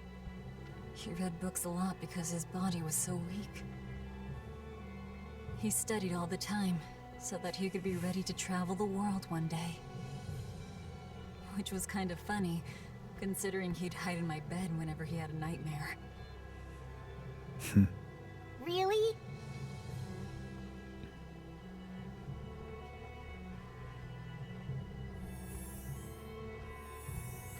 But I don't care that he got scared.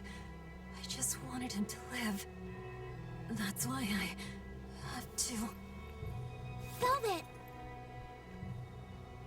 I'll devour as much as it takes.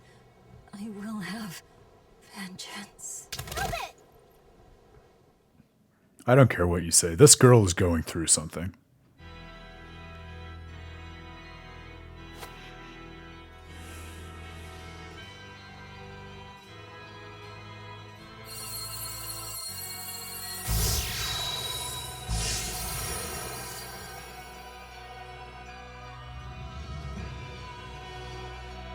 Done. The art is attuned to you. Thank you. This time I'll make sure to finish what I set out to do. I've gotta say, I didn't think you had it in you, Oscar. I'm worried about poor Oscar with his one I eye. asked for your opinion. Lord Artorias! Go back outside, Teresa. We'll see you when we're done. Are the rumors true? Are you using that experimental art on Oscar? It is true.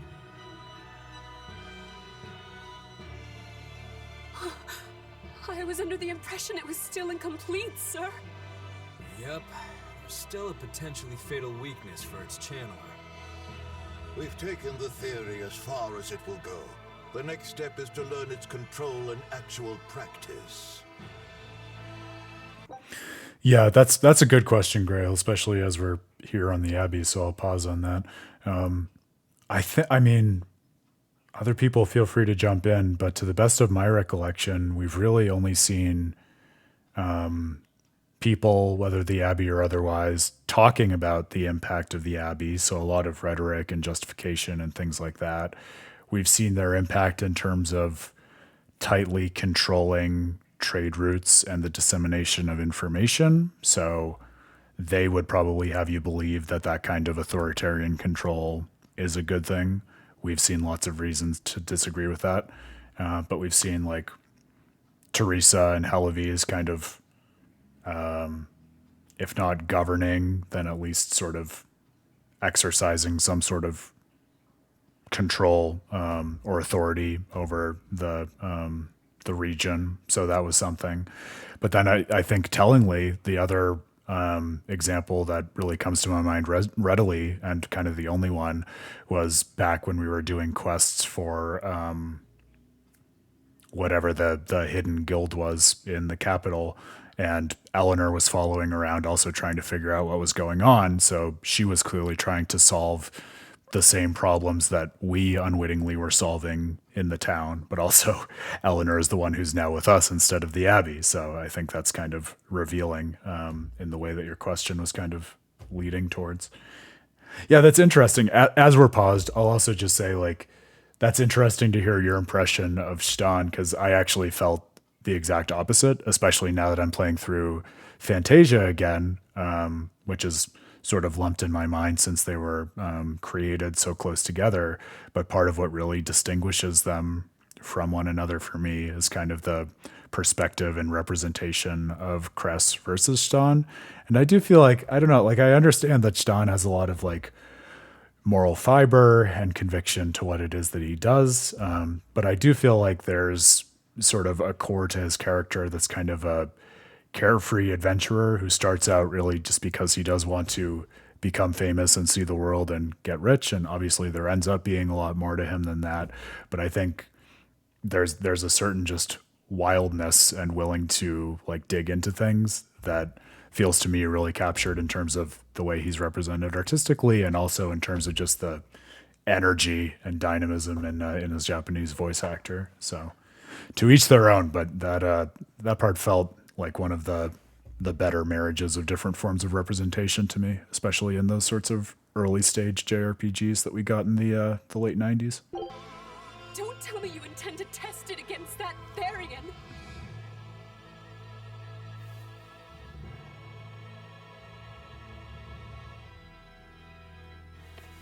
Please let me do it. I should be the one, not him. You are not strong enough. Then at least let me back him up. So you can take the enemy out before Oscar uses the art? A noble plan, but I'm afraid it'd mess everything up.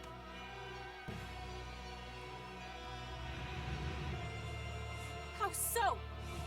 It was my idea to volunteer, sister. I failed at Titania and allowed the Therion to be stolen from Palamedes. I need to atone for my mistakes. Then let me come with you. I have different orders for you. Teresa Linares, you are hereby relieved of your duties as an exorcist and are to return your Moloch. Oh no, Teresa's fired? Duty? Why? Didn't even know the Abbey could do that. We require an especially strong Moloch. We've analyzed your Moloch's dormant abilities, and he is of considerable power, on the same level as the young Moloch who betrayed us for the enemy. Simply put, you just don't got what it takes to handle him, sweetheart.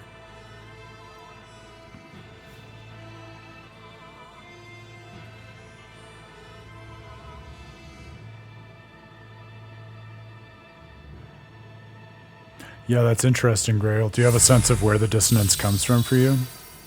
Like what the voice feels like to you versus what his character art looks like to you? It is sexism in the workplace.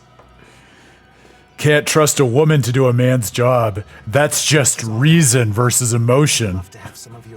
Oh no. I feel like we accidentally discovered the alt-right.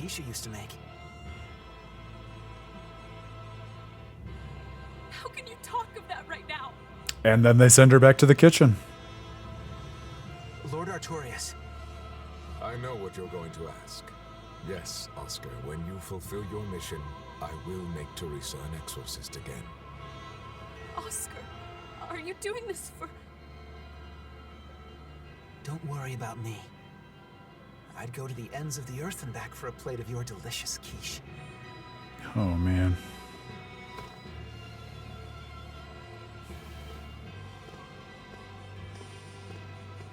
This relationship is hard for me. You know what it's reminding me of? Grail, I hope you get this because it's going to sound like a weird comparison on first blush, but hear me out. I spoke a lot in the Dawn of the New World stream, especially near the end, of how much Alice and Dex relationship kind of snuck up on me over the course of the game, because it's very much this weird, funny sideshow for a lot of the game.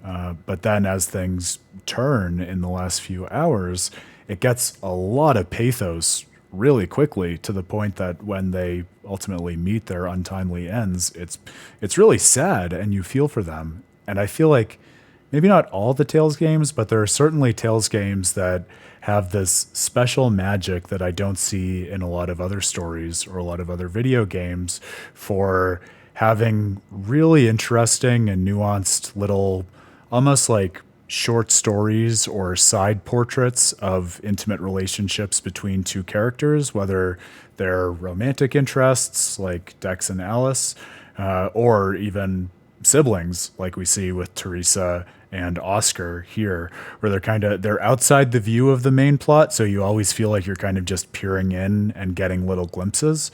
But for that reason, maybe it's also the feeling that they're sort of at the mercy of the events at the main plot and powerless to actually be players in the grand arc of the story. And they're merely going to be aftermath and what happens in one way or the other. Like Alice and Dex end up in Dawn of the New World, and like I'm very anxious is going to happen quite imminently for Teresa and Oscar too. Like I don't remember what happens, but I'm terribly afraid that Artorias just gave Oscar the ability to use the spirit bomb, knowing full well that he's going to blow himself up or something like that. So we'll see. But I think that kind of character-oriented storytelling in a Tales game is really cool for me.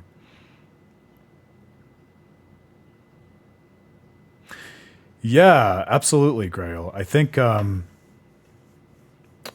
that's interesting too. I see Arietta in particular because hers is like, even amongst the god generals, it's kind of a similarly sideshow plot where it's resolved as you're on the way to Van and making your way to his stronghold.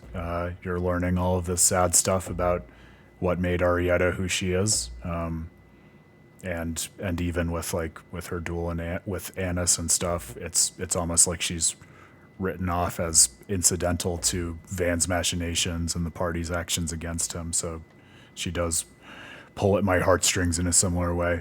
With stuff like Van and Mythos, maybe it's another face of this kind of character-driven antagonist storytelling that we're talking about, or maybe it's a different phenomenon, but it is like, I feel like the way we're talking about these sort of side characters supporting antagonists also points to why it's so compelling and believable when maybe this is what you meant when you said they make them people before obstacles, when antagonists like that actually join your party and journey with you and share in your experiences before they go their own way and reveal their hand and what they really want for the world. So good villain writing, I'm telling you.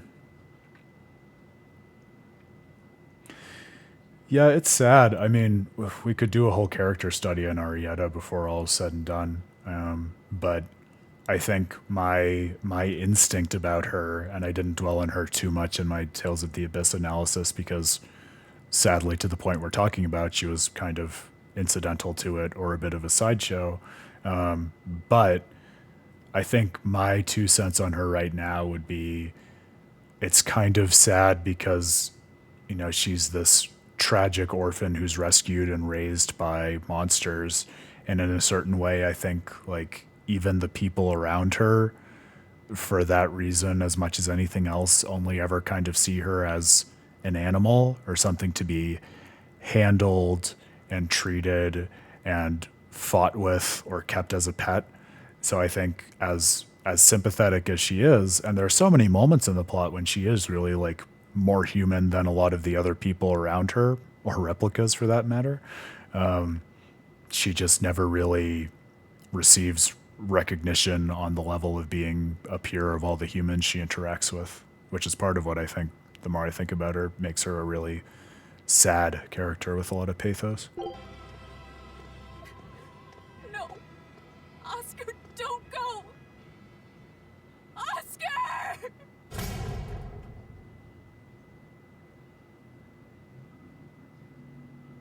What should I do? If I don't do something, he'll...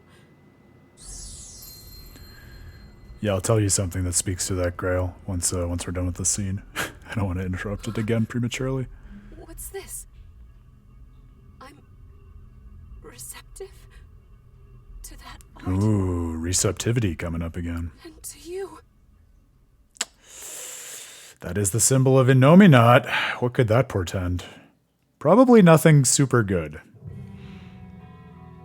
So, before we move on in the story here, yes, I totally agree with you, and I'll tell you something that speaks to that, Grail. Actually, when I started my outlining of thinking through, okay, I have this idea that Destiny and Vesperia are wrestling with similar things, but how do I go from that kind of instinctive understanding of their similarity to actually mapping out the story and understanding where that continuity and resonance lies? I started thinking about the antagonist arcs before the protagonist, because I think, I don't know that it has to be this way in every story, but I agree with you. I think a lot of stories, and certainly a lot of these games, have plots and arcs that are architected in the first place around particular villains and what their ambitions are and what specifically it is that they're trying to achieve. Probably especially in a Tales game, because like we've discussed before, if we have this notion that so many of these games are broken down according to acts, a big part of what gives the scaffolding for the structure of an act is that oftentimes the different acts focus on different antagonists with distinct agendas. So it's like as you're progressing and learning more about the world, you're also being led along these well-defined journeys to act in opposition to these particular entities who represent certain things.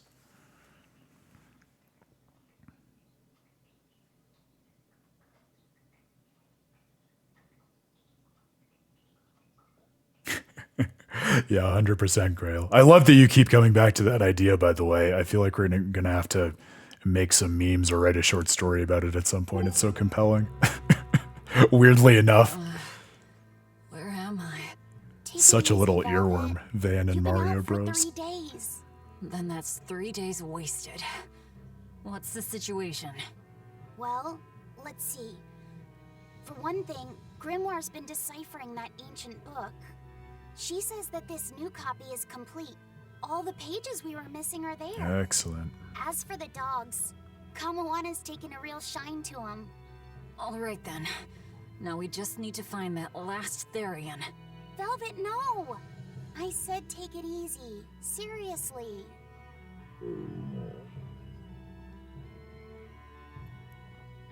Oh, hold on. Have you not had anything to eat? Well, I just thought, since you hadn't either. Oh, Are you serious? Fee. Why would you do a full thing like that? You'll die if you don't eat. Actually, He won't die if he doesn't eat. Malachim don't actually depend on food for sustenance. If they do eat, it's only as a quirky hobby. All right, if you're sure. If you feel like going hungry, it's your life. But there's no sense in doing it on my account. Good to see you're feeling better again. As you probably noticed, we made it back to Titania already. Sorry to keep you all waiting on me. Get everyone together. We meet now. I think the really interestingly quirky thing is that, Well, that could have gone if better. Malachim, like Laffy said, don't need to eat in order to stay alive, how interesting then that they can still have bodily expressions of hunger, like Laffy said's stomach rumbling in that scene. That's quite quirky.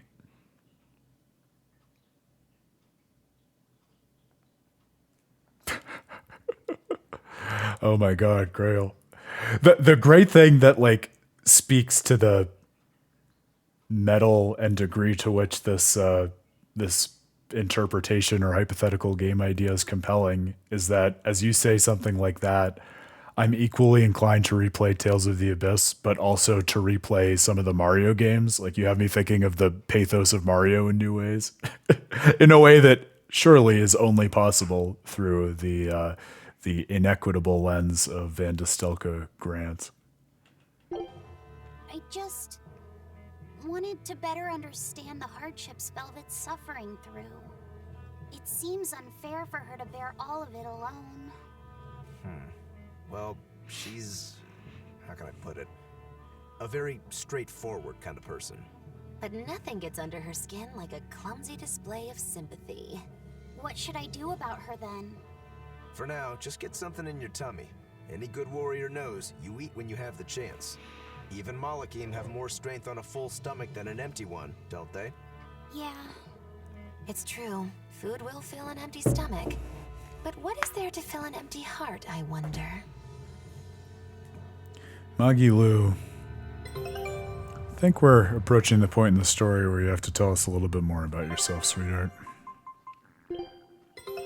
Take a look at this. But perhaps that's more of an Act 3 thing. 2 wins? Impossible! Into the Van de Stelkeverse. Now that's a movie I would see on opening release day, Grail.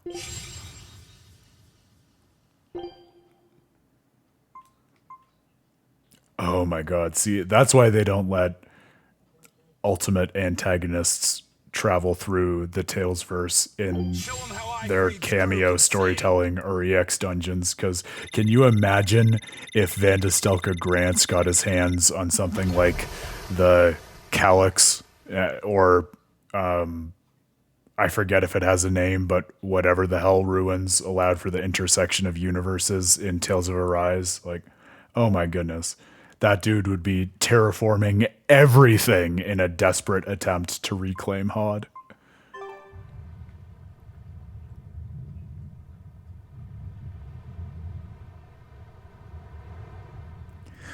It's not a problem. Don't worry about it. Magilu is just quirky. Time for some grub, Laphicet. She did not hit Bienfu. She did not. I'll have some stuffed giant squid, or prison crab dumplings, or sea snake bowl. It's your first meal. Prison crab dumplings. Sign me up. Something mild, or you'll be sorry. How about a risotto or vegetable rice soup? That could be nice. I could go for some borscht or shark fin and egg soup. For dessert, I'll have a sweet bean and jelly fruit cup, a giant parfait, and a triple berry cake. Zip it, Magilu. Oh well, I'm getting full just Oh thinking man, about it. these kids are making me I hungry. think I'd like some rice porridge with a pickled plum and baby sardines. The Muggy verse is a hungry verse, Grail. An austere choice.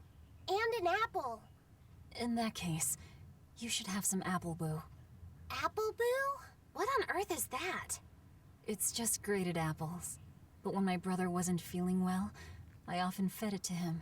I think I'd like to try some. If you insist, I'll make some for you. At least it's something I can make without needing to taste it. Okay, I insist. Okay.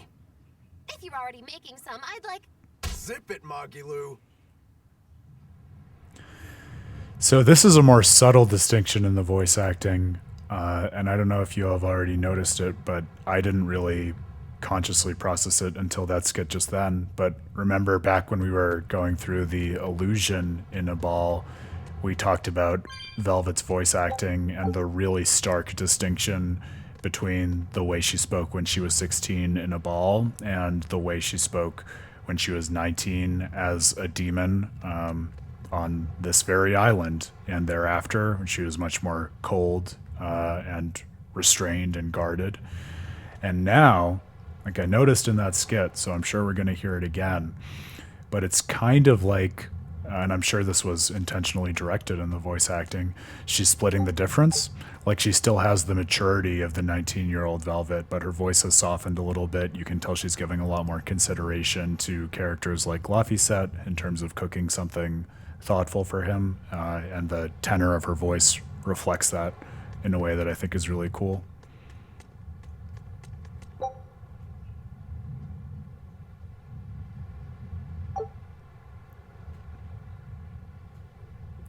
Oh, that's fun, Grail. I didn't know that.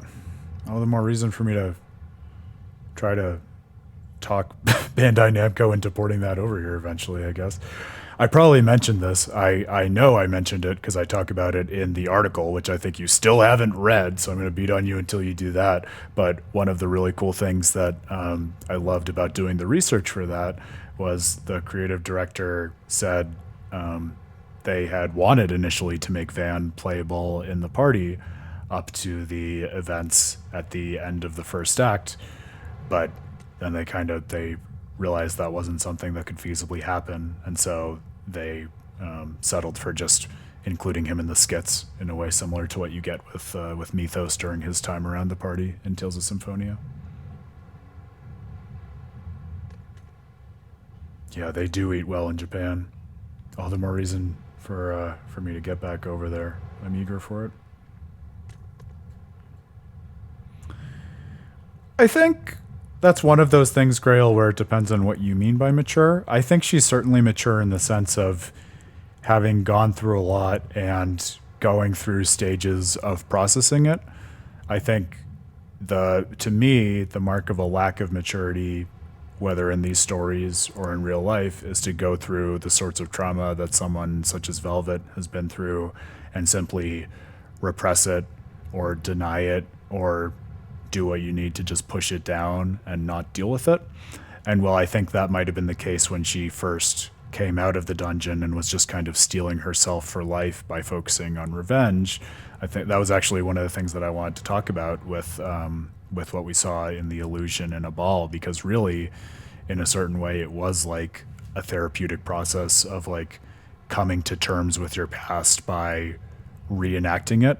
And so like processing it through a kind of psychic reenactment, because like she said, I mean, she devoured everyone in the town again, but in a way where she was much more self-consciously aware of the meaning of her actions than she was the first time. And so that kind of cathartic processing and working through is a big part of what I think real maturity looks like when we, figure out who we are and how to adjudicate our past. And I think the Tales games, each and every one of them are so good at showing portraits of characters who process their past in one way or another like that. Ships around here of late. I noticed that too. Do you think something happened? The Bloodwings said the Abbey's been quiet everywhere. Apparently, some bad demons and a cursed pirate crew have been giving them trouble, and they can't spare the men to patrol the outer seas. That's Ifrid's pirates for ya. Always gathering information and keeping on their guard. A cursed pirate crew? Isn't that us? If the info's sound, we've really made a name for ourselves. Abbey ships run and hide when they see us coming. Reason dictates that we avoid hopeless fights. Ooh, Shepherd Artorias, you're my hero! If only our enemies were truly that dumb. Sadly, the world isn't that forgiving. We can't drop our guard. Aye. I've contacted some fishermen friends of mine. They'll let us know if they notice anything fishy. We've got the First Mate's curse to deal with. We can never be too careful. Yeah, with that Reaper's curse hanging over us, we don't have room to relax. Well, at least they're not too bothered by it.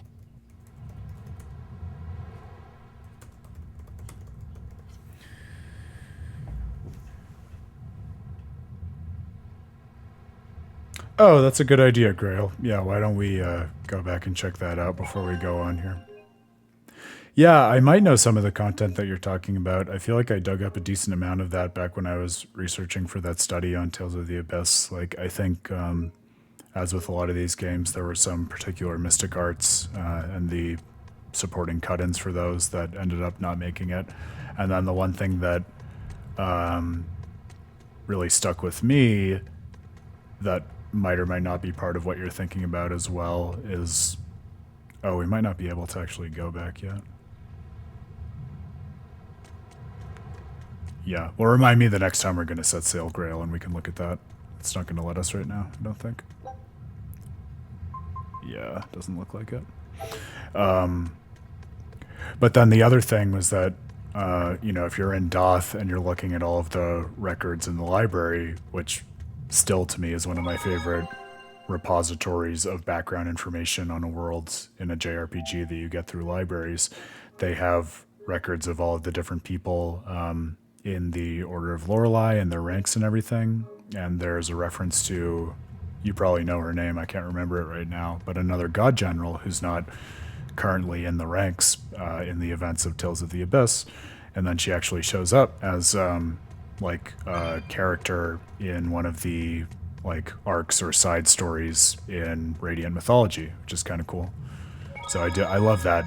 I think part of what makes the world of Tales of the Abyss so compelling and interesting to me is it's so rich and esoteric and emotionally moving in the various elements of the story that you do play through, but then there are all those other little threads and things, some of which made it into the game and some of which didn't, that just add texture to the overall experience.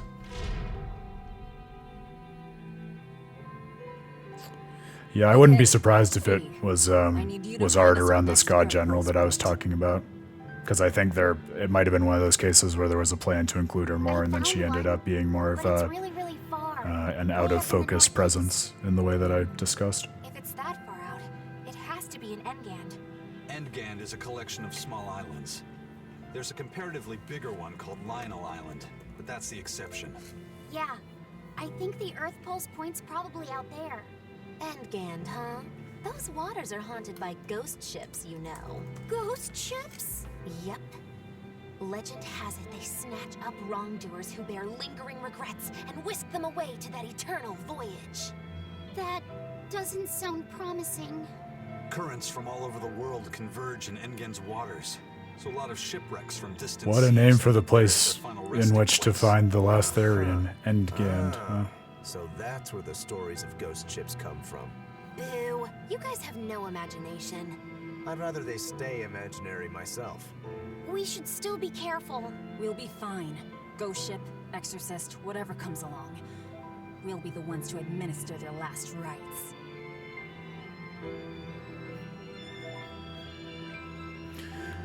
So I had to look it up because I was going to lose my mind not remembering her name.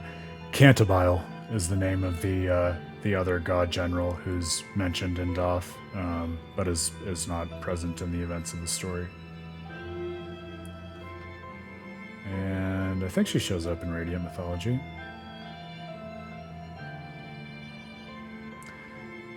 No, I'm sorry. She shows up in Tales of Fandom Volume 2. So, other supplementary content of the series. Too much to keep track of, I tell you. Just one Therion to go. When I escaped, Ceres told me that Artorias could still be killed. That means she must have known everything. That Innominat is incomplete. How Therions work. But why did she betray Artorias? Why did she give me her strength? I know that try as you might, some fires can never fully be extinguished. But what made you go so far as to feed yourself to me? Tell me, why did you do it, sis? Oh, what am I saying? Ceres was a Moloch. Just a Moloch. But she wasn't just a focus on what Moloch, has to be done. was she, Velvet? Once the Therions are all together, I can end this. That's all that matters. That's all I need to think about. I don't think we've had reason to dwell on this in a while, but single character skits, oh, they hit such a great note for me in these games. Because like we have talked about before, so much of a good Tales game is the theatrical language of it, and I think skits play a huge role in that. And those single character skits are just like the perfect little soliloquies to me. I think back immediately to stuff like, Luke wrestling with everything that happened at the end of the first act in Tales of the Abyss after he's left alone, or Lloyd in the Tower of Salvation after everyone else is gone and he's just wrestling with their sacrifices. So many great examples of that.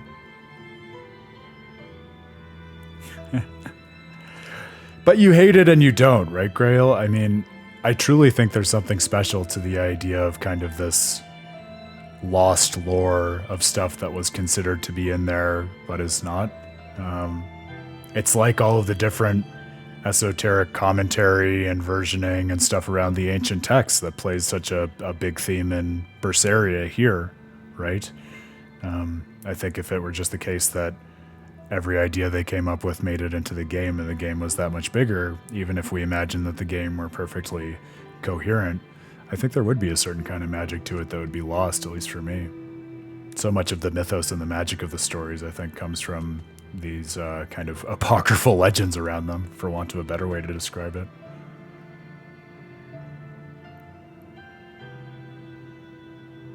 Yeah, your comment about the Endgame name is... Endgame, excuse me. Wow, that slip of the tongue is probably telling in terms of its role in the story.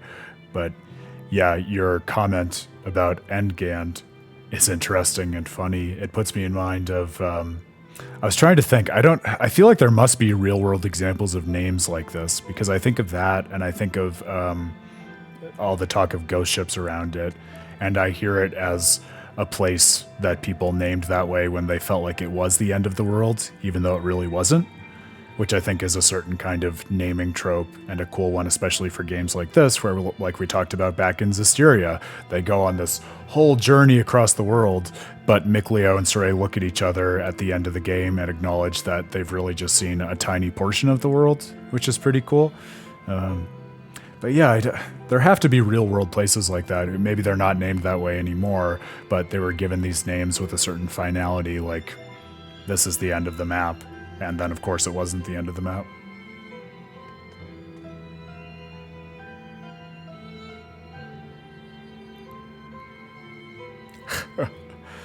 You should, Grail. I feel like a lot of modernist and postmodernist texts play around with things like that.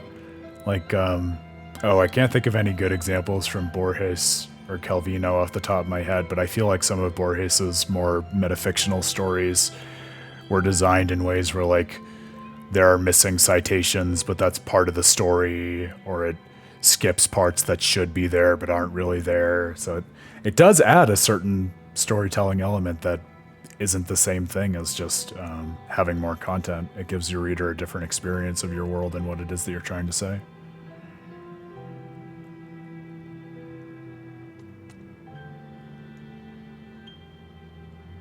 Phantom fleet carries guilty souls away. Magilu. She's consistent. Consistently withholding. And consistently funny.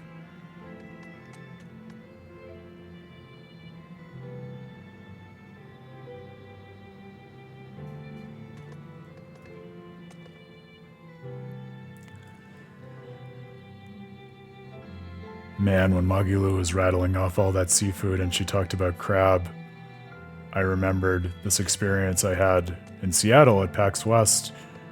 And I love Seattle. The one thing that I really hate about it is having to leave afterwards because, oh my goodness, especially going back to Colorado of all places, like our seafood, as you might imagine, is a joke compared to what you get in Seattle. And I remember one day, I think it was in the morning, Dan and I, we got up and we started our day walking over to the public market, and we went to this Chinese vendor that had a bunch of different dumplings and buns and stuff, and they were selling crab rangoon. And it was crab rangoon on the water in Seattle that was made with real crab that was just right there. And oh my goodness, I love crab rangoon, but you take a bite of that, and Dan and I immediately said to each other, wow, I didn't realize what it meant for most crab rangoon to have imitation crab in it until I had this with real crab, and it just instantly ruined me for all other crab rangoon. So it's a double-edged sword, that.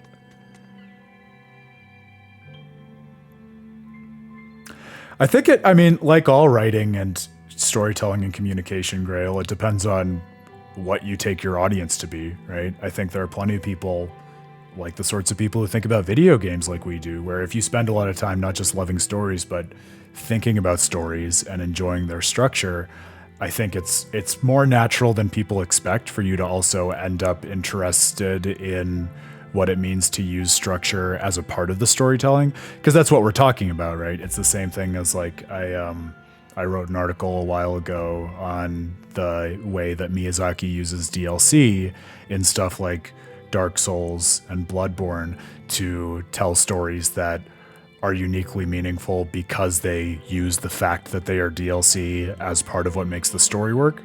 And those sorts of structural considerations, I think, are more natural than people would expect for fans of stories who think a lot about them to glom onto. So it's not to say make all of your stories super meta and confusing just for the sake of it, but if you have a cool idea for that makes sense within the broader context of your story and can add a different perspective or flavor to it, I, at least, for what it's worth, would advise you not to lean away from it just for fear of alienating people. A lot of the cool stories in my mind are stories that play on the limitations of media in a way that doesn't necessarily alienate you, but makes you acutely aware of the limitations of the medium according to which you're experiencing the story. And I think that can be a really powerful experience to go through as you're engaging with these works of fiction. That prince you brought back is one interesting guy. He's happy playing with the dogs, right? And that's perfectly normal. But I swear, he even naps with them. And that hawk with a big smile on his face? Yeah, who would love napping with a dog? He doesn't make a face or nothing. He just gets right to it. Wait, they're asking the prince to do chores for them? Isn't that a little much? Yeah, honestly, I was worried about it too. But when I asked him about it, he said not to worry. And get this! The guy says when he lived in the palace, he couldn't even yawn without getting permission. He couldn't even play with his dogs, let alone help other people with their tasks. Everything was the job of his servants. So anything we tell him to do, no matter how trivial, the guy happily does it. Says he really feels like he's alive. Wow! Feels like he's too good a guy to be a prince. You got it backwards. I'd love to see what a nice guy who gets the common folk does once he starts calling the shots. But if he were to rejoin the royal family, he'd be our enemy, wouldn't he? At the very least, he wouldn't try to control how we think, like the Abbey's doing now. Either way, you're pirates. You plunder other people's ships. I think you'd be the enemy of any state. Yeah, and I get that Grail, and I don't think that's something you need to be concerned about with kind of going outside the box with your storytelling. I think if you do a good job of introducing and making use of the elements that you use, whether that's something like a character or a theme or an event or these more structural elements that we're talking about, if they're presented and laid bare and woven into the broader context of your story, the people who are attuned to it will naturally recognize the role that it's playing, or will offer interpretations revealing the meaning of it to other people who are reading it, and maybe even to you in ways that you didn't expect, like we do with interpreting these video game stories and with A Terrible Fate.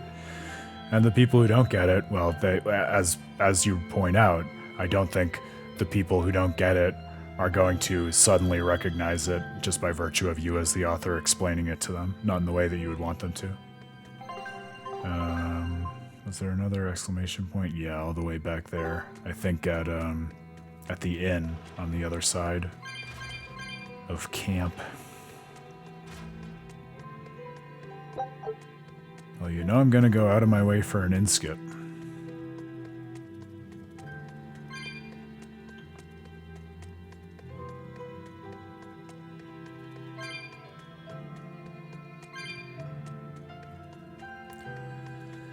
Finally starting to get a handle on the lay of the land in Titania after however many hours and visits. But better late than never, as they say.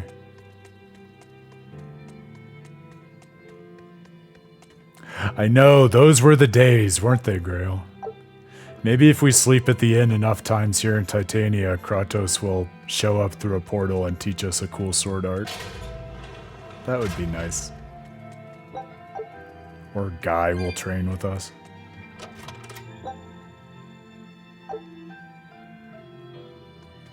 Those training sequences are so cool and special. I love those.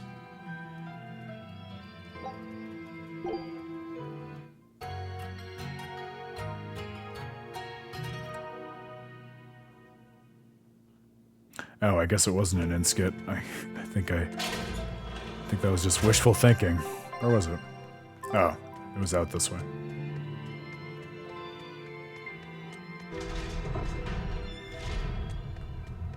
Well, the party said over and over again they needed rest, so I don't feel bad about giving them an extra night at an inn.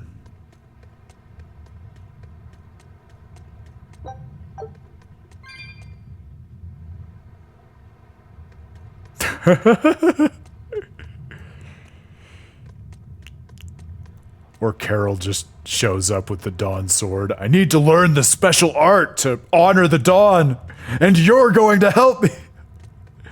Carol, please. I don't belong in your world. Nice and great timing. I've got a question. What would you say the 4 great wonders of the ocean are? Far as I know, it's the Phantom Fleet, Dragon Island, the Bighedian tribe, and the Kraken Queen. Ha! See? I'm right. But this scoundrel insists he knows better than me. What else could the 4th be but the Kraken Queen? The colossal upright eel. Besides... Oh, Jesus. That's a scary sounding name. What's the Kraken Queen?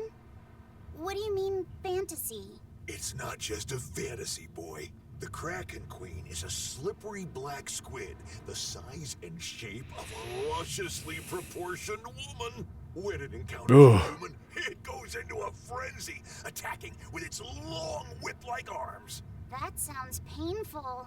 Real painful. Yeah, Grail, I'm picturing just like a giant tower, like the Tower of Salvation, but it's in the middle of the ocean and it's just an eel. That's what I've got in my head. Feels good to get whipped? Oh, come on. That's why we call her the mystery. Luffy said no. Stop corrupting our youth. Yeah, I'm with you, Eleanor. Boy, there's no need to contain your curiosity. When pain turns to pleasure, you've truly become a man. Laffy said, don't listen to them. That line of Magilu's of pain turning to pleasure, it hits so many different notes for me, knowing that she also voiced Shion in Tales of Arise with the Thorns. There are too many layers to this nutty side conversation. This is something you should hear. Aren't you curious why the Kraken Queen is a wonder of the sea? Want to find out? Yes, tell me. Why? Normally, it hurts to be whipped. Nothing pleasurable about that. You don't like getting hurt, right? No. It hurt when Teresa hit me. I didn't like it at all. And yet the Kraken Queen grants pleasure through pain. The Kraken Queen's tentacles secrete some sort of unknown, pleasure-inducing substance. When they touch you, the pleasure is beyond. All right, we're done here. The Kraken Queen is no longer allowed to be the fourth wonder. It's now the colossal upright eel. Argument over. Tell Luffy said about this eel, and keep it wholesome. Sure. It's the most phallic symbol you could possibly think of. Marlin's bill. Cut it open, steam it, then baste it with a special sweet and sour sauce, and grill it twice over charcoal, and it's heavenly. Or so I hear. That does sound really good. I know, right? The problem is, its name is an apt one. Colossal. It's such a long conversation, too. They must have been having fun with it. I hope they were. It stands up on its two legs and zoom! Off it goes, running on top of the water. It's a fish with legs? Yes. Now that's a wonder, right, kid? Well, at least it's a wholesome one. I was really expecting after the first half of that skit for the upright eel to be much less wholesome than that. I guess we got some redemption at least. Oh man, that was another incredible meal I had in Seattle. We found this Japanese place. We actually rediscovered on accident a Japanese place that we also feasted at last year. And I stole Dan's order from the previous year, which was the biggest bowl of unagi don, local eel over rice that you could possibly imagine. And I'm still salivating over it to this day. I don't want Grail, but thank you so much for the offer. This was not the conversation I was expecting to find over on the other side of Titania, but you never know what you're going to get in a Tales game. I keep thinking that the map is the button that opens the main menu. Alright, now we're back to the other side. And we can go see if we can find that Code Red demon that will give us some more Rokurou story.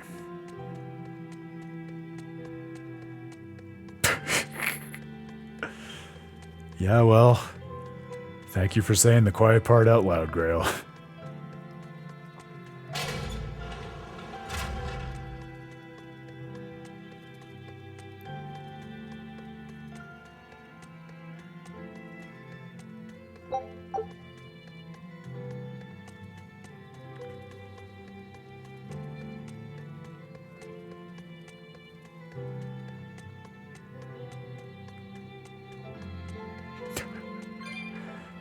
Yeah, you're acting as the Sin Eater for our real life party in the way that Velvet is quickly becoming the Sin Eater in Berseria.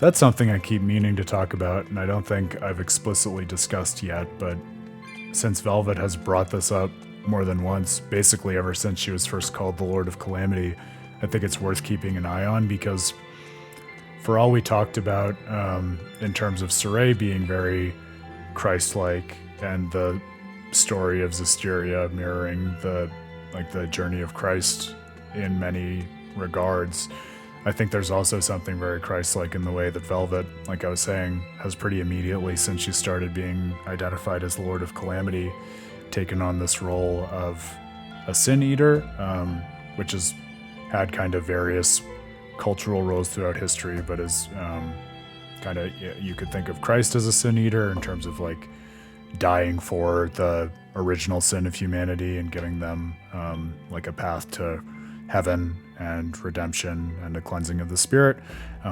But also I think there have even been times and communities over time where a single person was designated a Sin Eater in terms of being kind of a ritualistic figure who is made to suffer in one way or another and bear the burdens of the sins of everyone in the community. So it's kind of like a ritualistic cleansing for everyone by putting that on the individual.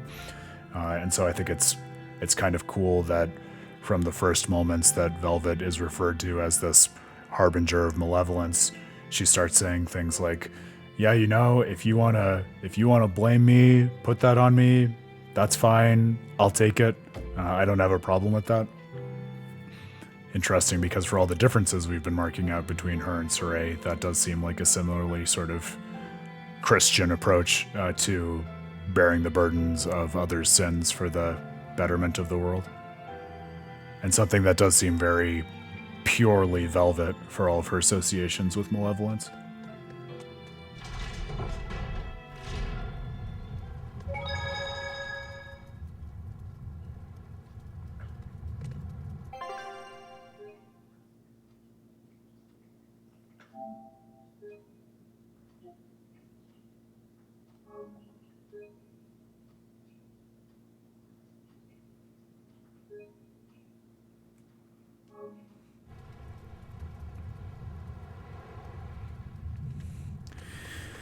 Yeah, I see what you mean, Grail, with the Azazel comparison, but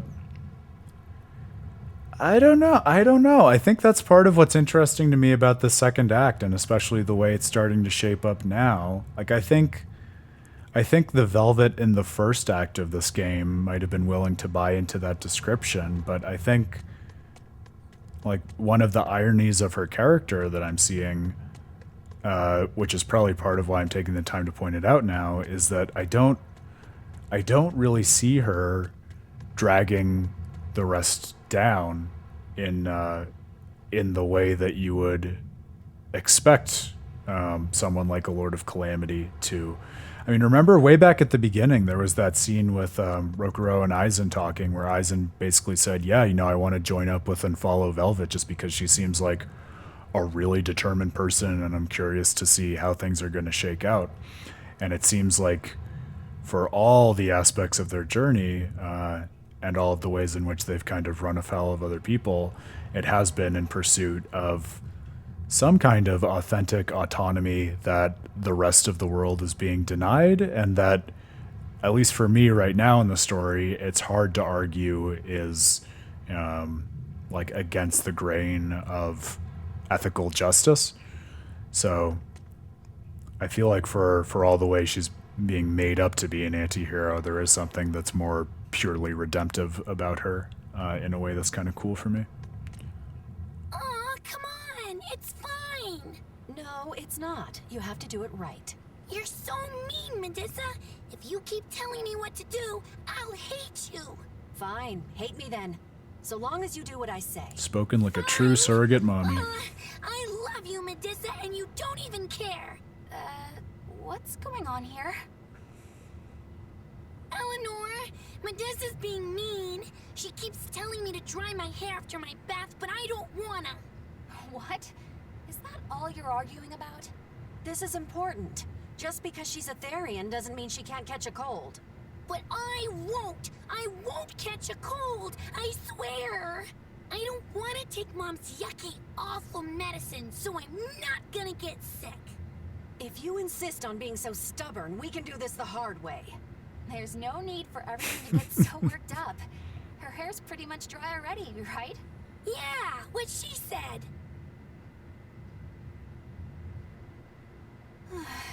I'm spoiling her, aren't I? Seriously. Just a bit.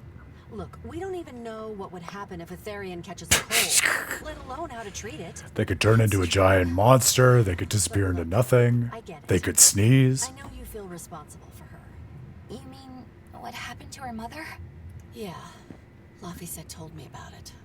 My, look who's a little tattletale. I'm sorry. But I thought Medusa should know, just in case. It's fine, I suppose. I should have told her myself.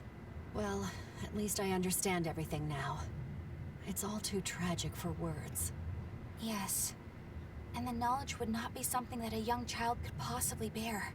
I'm not planning on telling her. That's probably your only option. But do you really think you can keep lying to her forever? I have to. For her own sake. For her, huh? All right. I'll go with you on this. You two are going through an awful lot of trouble for a selfish kid. All kids are selfish. They're selfish. But that's what their families and their mothers should be there for. Don't you have any memories like that yourself?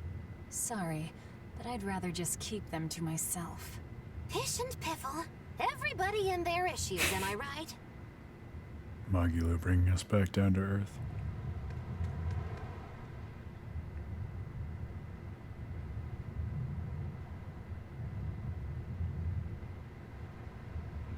Yeah, that's almost another way that you could schematize sort of the religious and moral dimension of it to tie that skit into what we were just talking about, like that notion that Medusa is talking about in terms of a selfishness that is governed or made to be conducive to like societal norms by the mother.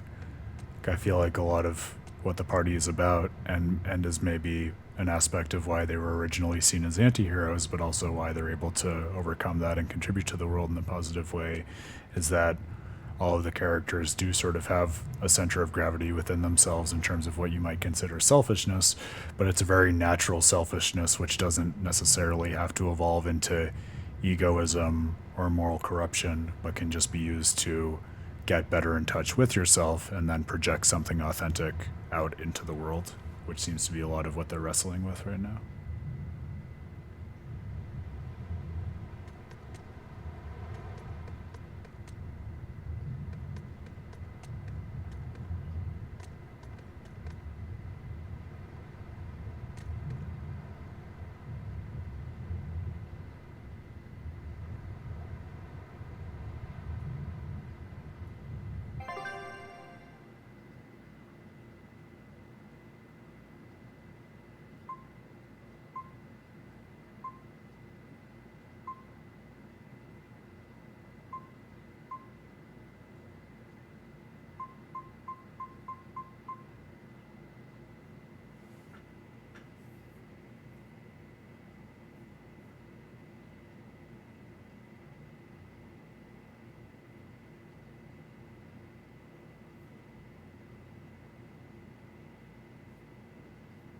Renee, thank you. I was going to ask you, Grail. I was just reading your messages.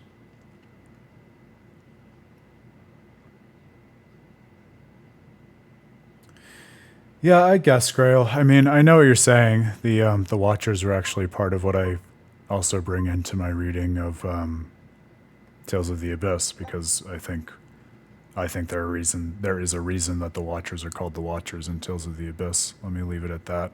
But even to that point, even thinking about those Watchers, I get the point about Azazel acting as a scapegoat, and I feel like that's fair. Well, and there's a reason for that too, right? I think Tales of the Abyss is an esoteric text in every meaning of that term.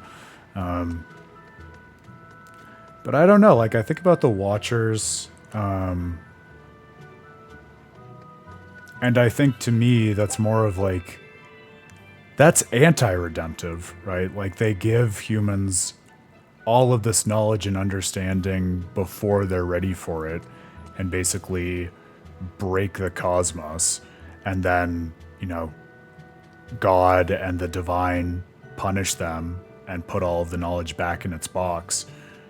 And I mean, maybe once we see the entirety of Velvet's arc, we can argue about whether or not that makes sense and is true to her character.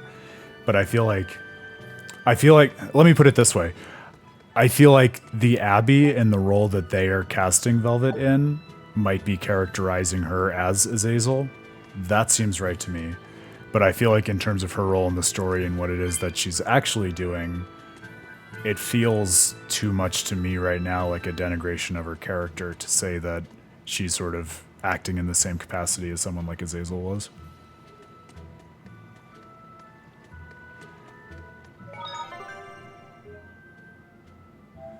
But it's also been a minute since I've read the lore of the Watchers, so I remember the broad strokes, not the details of it.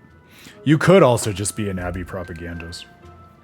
I'm not willing to write that theory off just yet.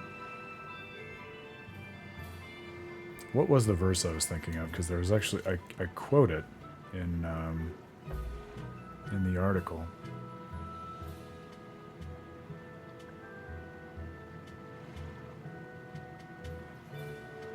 No, I just quote about Azazel's punishment for being blamed for everything that the Watchers did.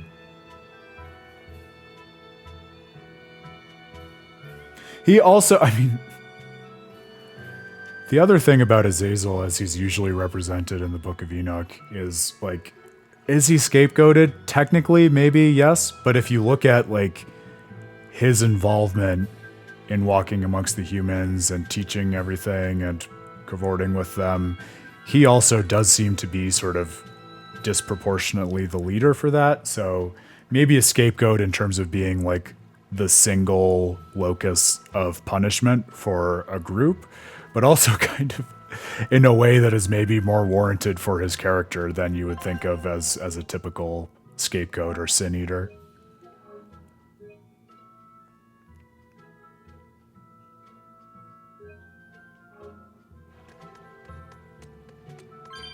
Leave it to a Tales game to get us arguing about actual esoteric religious texts, by the way. Who was surprised? No one. No one was surprised. Really? They were the ones out searching for Count Capelus, weren't they? You mean the one who managed to get kidnapped? Despite everyone else at his manor, servants and children alike, getting killed? You'd think noblemen like that would have some decent exorcists among their personal guard. Suppose he did.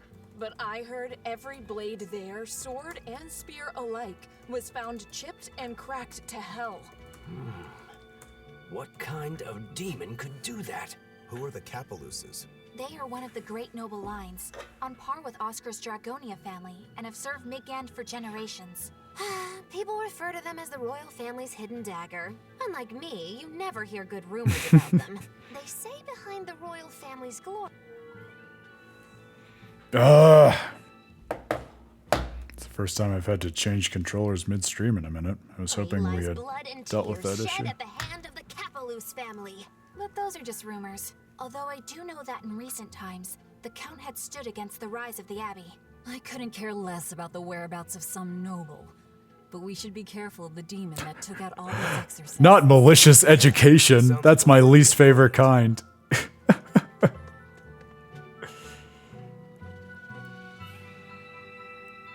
Mostly in the sense, as I recall, of saying, you know, screw what God and the angels say, we know better. We real smart. Which I guess is malicious in the, like, theological sense of malice or evil just being the absence of God. So, that tracks.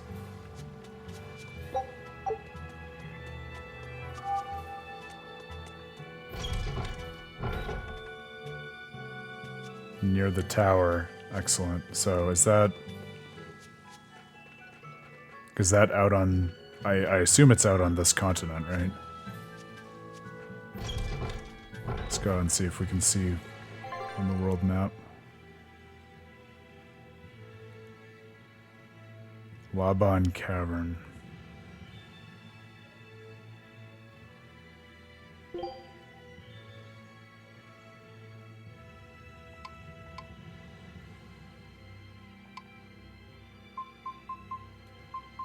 Laban Tunnel.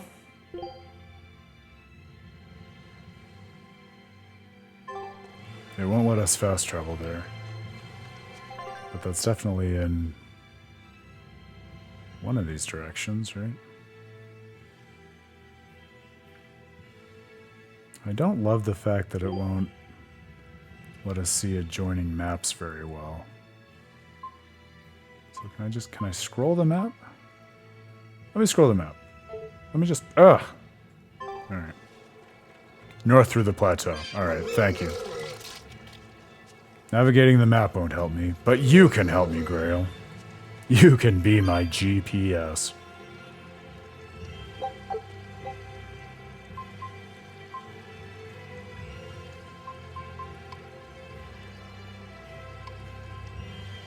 These are not going to help us.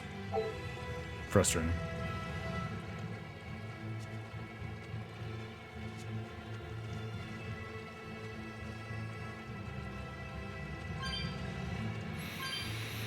And we don't have the geo board yet. Ay, ay, ay.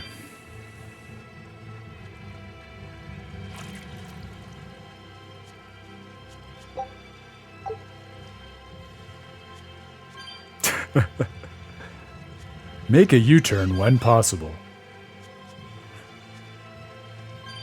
After fighting the demon skunk, bear right.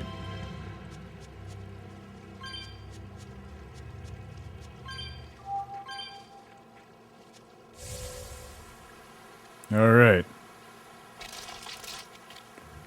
Now we're cruising in style, at least.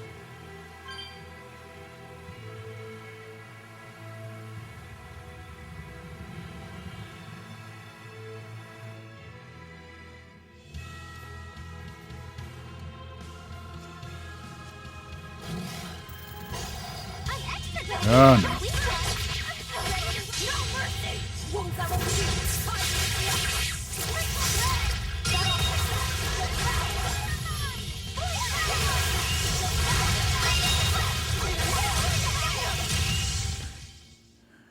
Its guardian was... Yeah, I guess it's a way of the area structure indicating that you ought to consider going back to places more than once, because you're not going to get the geoboard your first time working through it, but then maybe later, once you've already been back once and have the geoboard, also new content or a new side quest opens up. So if that's what it's trying to express, then I can appreciate that in terms of nudging us to revisit the world. So I mean, I probably wouldn't have thought to revisit this area were it not for us talking about the Rokurou quest. But yeah, it's still doesn't make for the tightest fast travel experience.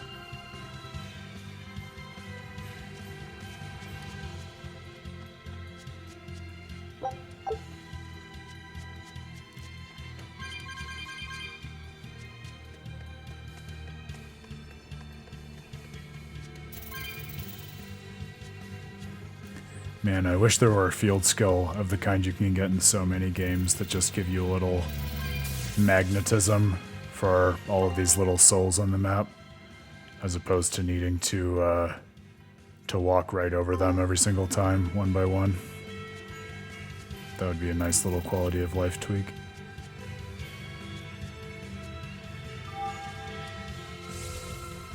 Now we're jamming.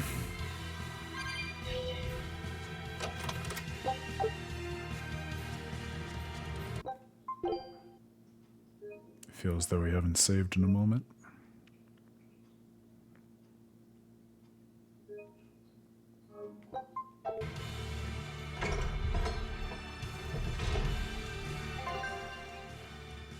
Okay, the West Laban Tunnel. They said the search party was in the Laban Cave, right? So I imagine that must be the area. At least this area is still covered by the geoboard. I like that.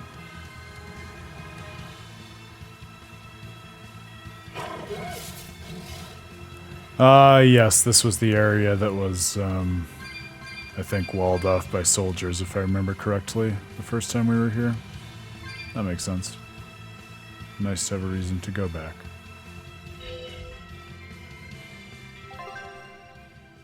Oh, did I go the wrong way? Are you sure? Oh, okay, my bad. I mean, is there something down here? Because I kind of feel dumb for having gone all this way just to come back, but I guess I can do that.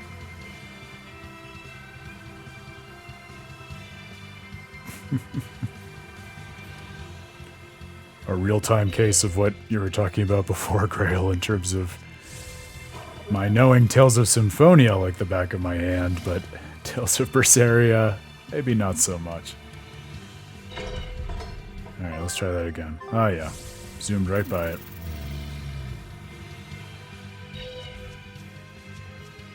There we go. Alright, let's try that again.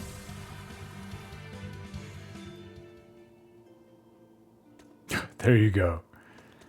And I'm sure I'll keep that particular datum in my long-term memory between this playthrough of Tales of Berseria and whenever I next pick it up.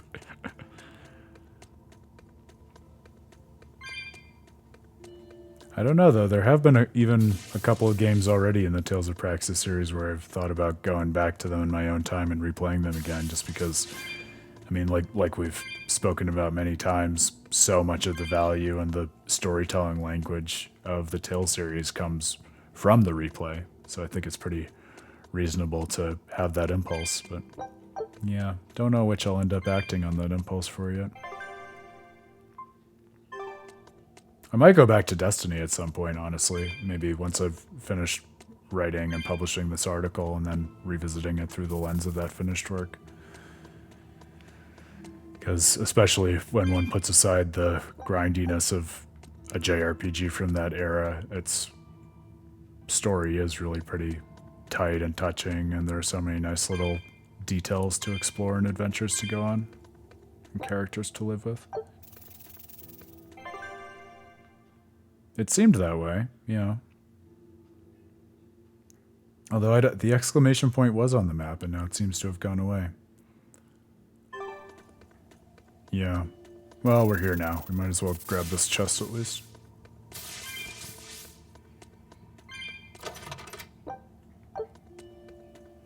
Thank God. More floric paper.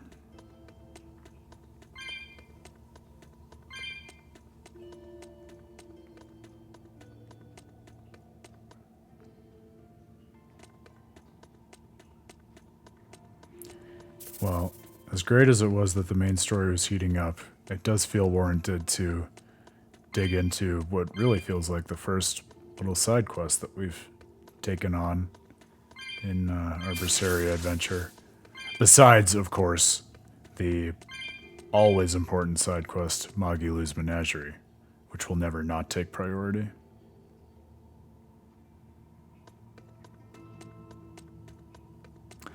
I definitely want to play that at some point, if I can find it and figure out how to, with my my limited ROM and internet skills. I don't know though that would take the place of replaying Destiny, because I think what would be really fun for me about that would be having both of them super fresh in my head, and then thinking about the question of the ways in which the stories are different. Both in terms of like the material changes that they made to the plot and things they elaborated on, but also just in terms of it being, as I understand it, a very differently designed game and way of engaging with the world. I think it would be really fun to talk about like the way those changes and experiences cascade down into different themes or lessons from each of the stories.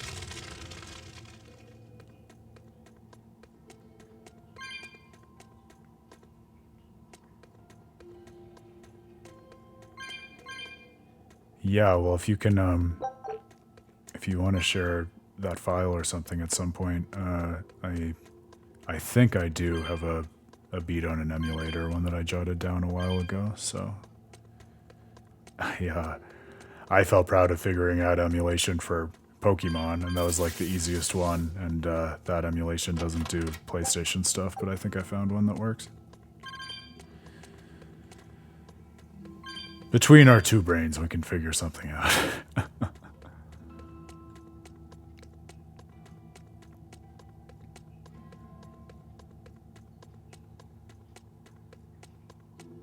It would be a good way to test the waters of the Tales emulation world before inevitably trying to figure out how to find the fan translations of the standalone games where no copy or version of it ever made it over to the States or English-speaking world. Like Innocence and Tempest and all of those goodies. What would I do without you, my sage guide through the internet? I would have far fewer memes and gameplay opportunities at my disposal. That's for sure, at a minimum.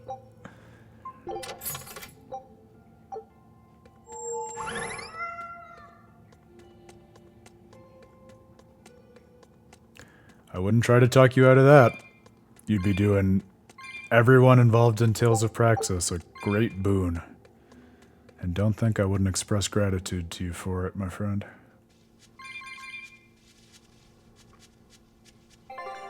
Okay, yes. That's so funny that when we were on the wrong path, the exclamation point actually straight up disappeared. But now it's back, which reassures me that we are in fact on the right path this time around. Oi, I forgot to restock on items. Well, that's concerning. Maybe if it's a big fight, we'll at least have a turtles to supply us or something. I can't believe I finally remembered to sell off all the extra items, and I totally forgot to restock life bottles and gels. That's right, no items ever! Please do not punish me with a hilarious mystic art. I'm just a boy trying to beat a game and have cool narrative experiences.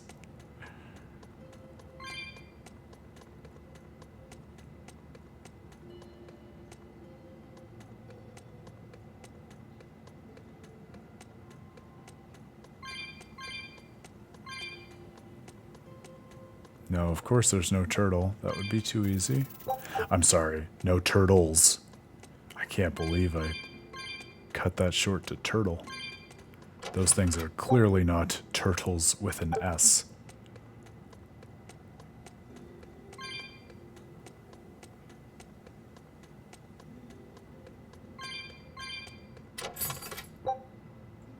Death Ward. Ooh.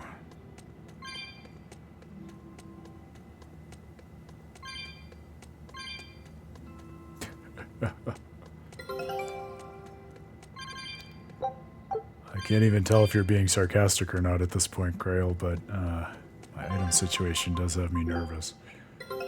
Take a look at I guess we'll just have to play it out and see how it goes. That's what quick saving's for, right? At least I've gotten into the habit of actually remembering that this time. I'd expect no less from Ifrit's crew. God bless. Thank you, Eleanor. I really needed a 3W sequence. Nice to get one this stream, at least. The Critian Archipelago! Oh, they know I'm working on Vesperia. I love that.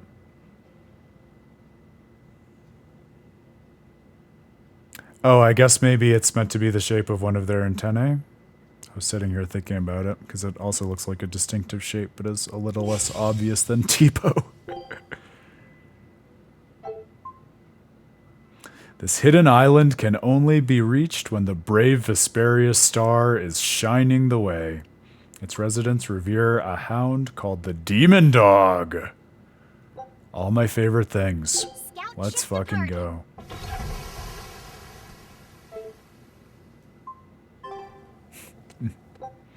Yeah, that's interesting. I wonder whether that's part of the like ontology of demons that stronger ones emit different auras. That seems like something that would fit with the overall ecosystem of this universe. Circuit! The mystical beast!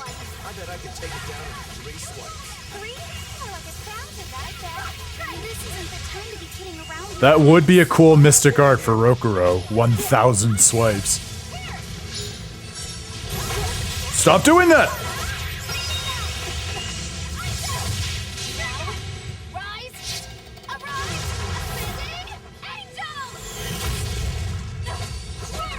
I do like having changed the Guardian for Magilou because it's fun to see another one of hers when they're so distinctive and full of personality.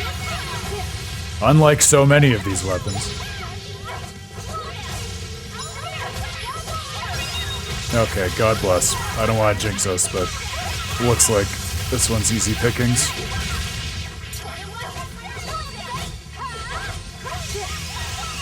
For him, I feel like it would have to be something like mega super demonic sword rain, but it would definitely fit. Rokurou Blade! Super Rokurou Blade!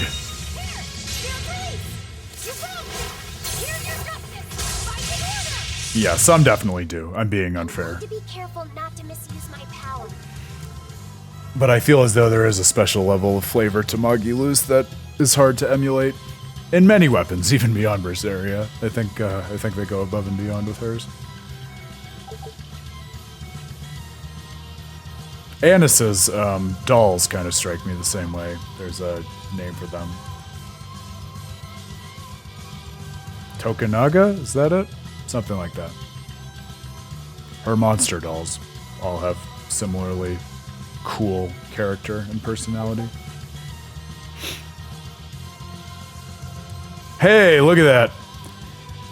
Aaron pulling very specific Tails jargon out of his RAM.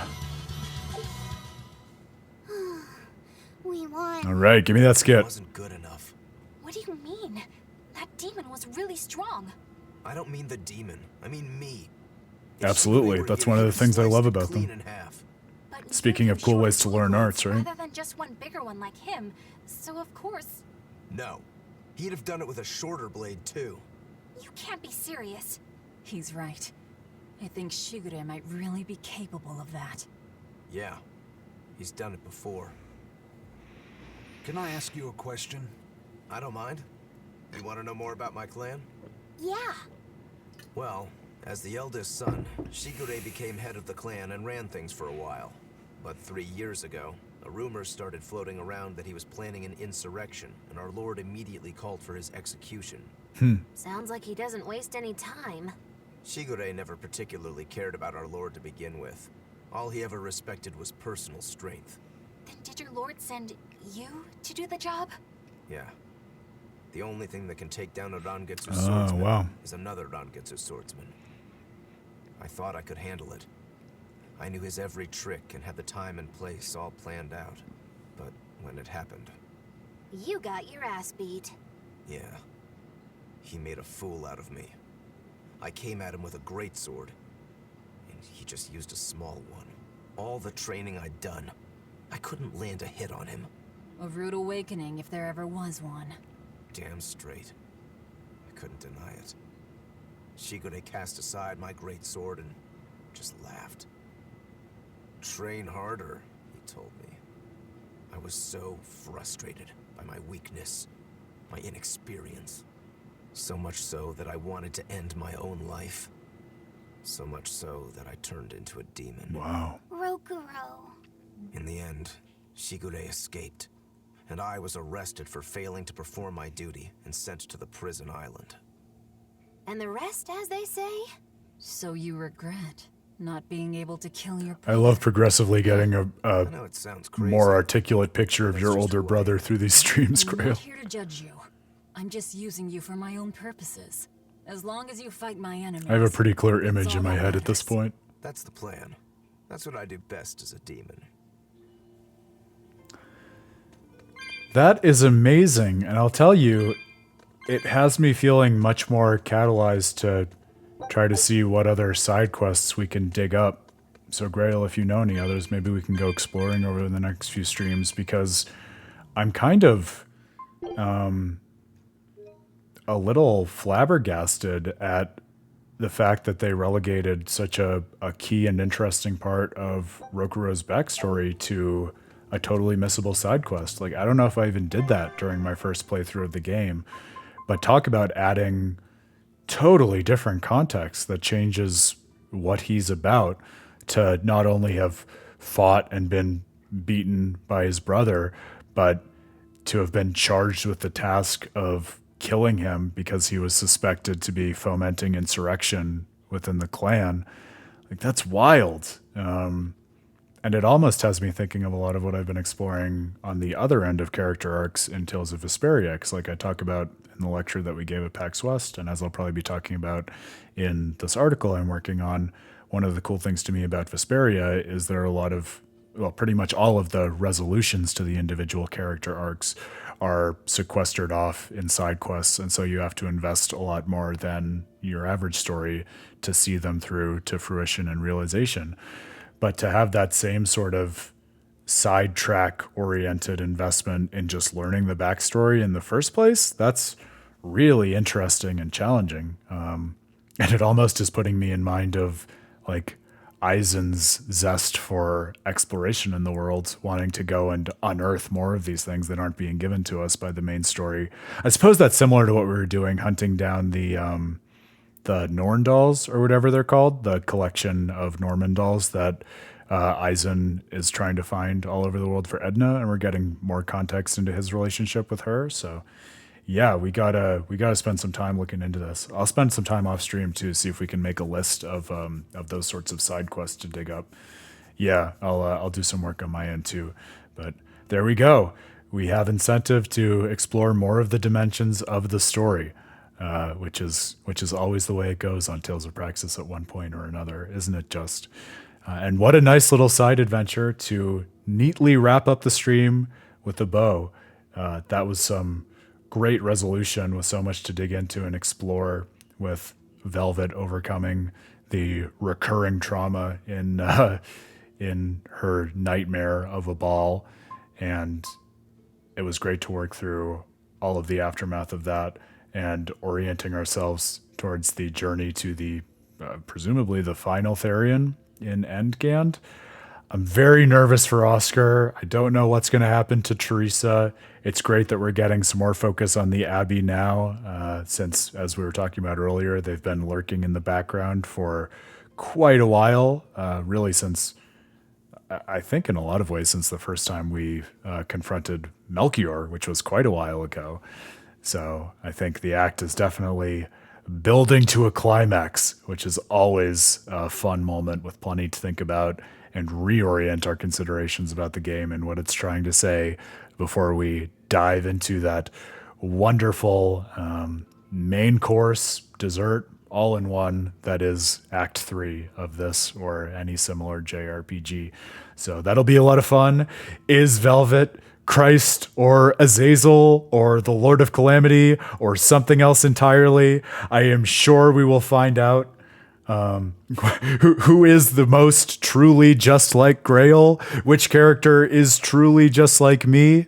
No, but Grail, appreciate your insight, appreciate your perspectives, appreciate all the perspectives. Pottery, it was great to see you too when you were able to dip in. Hope you do catch up on the VOD. Grail, my friend, as always, such a pleasure hanging out and chatting with you. Everyone, if you're watching and you haven't checked out the lecture from PAX West on YouTube, do that. Would love to talk about it with you. Lots in there about how to read these games, how to think about Tales of Arise, many more JRPGs and Tales insights and pokey fun to be had in between, and look for the payoff to all of this wrestling with theme in Tales of Destiny and Tales of Berseria coming real soon as well. And then we'll have plenty more to talk about. Although I'm sure as soon as that's out, we'll be talking about every other Tales game besides that, if I know us, and we do.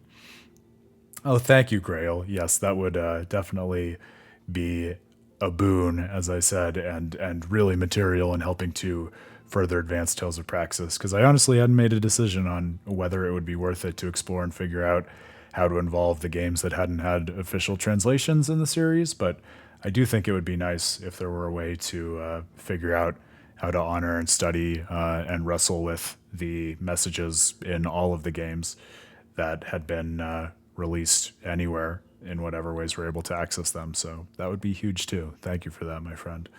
All right, everybody. Well, it's been a great stream. I'm realizing also how wonderfully involved, let's say, our conversations at the beginning are, because I think it was definitely a shorter introduction today, and it felt like we definitely had more time to game with each other. Not that one's better than the other, but it's just nice to appreciate the full tapestry that is this adventure through Bandai Namco's wonderful Tales series. So thank you once again. Grail, special thanks to you. Pottery, hope to see you back. Hope to see you all back, though. We'll be here same time, Wednesday, 7 p.m. Eastern. Don't miss it, and look for plenty more from With a Terrible Fate soon. We'll be cranking up the production once again now that PAX West is fully behind us and we don't have any other lectures on our plate, unless something else unexpected comes up, until PAX East this coming spring. So until then, think well, game well, my friends. I'll see you back here in a bit. Next time.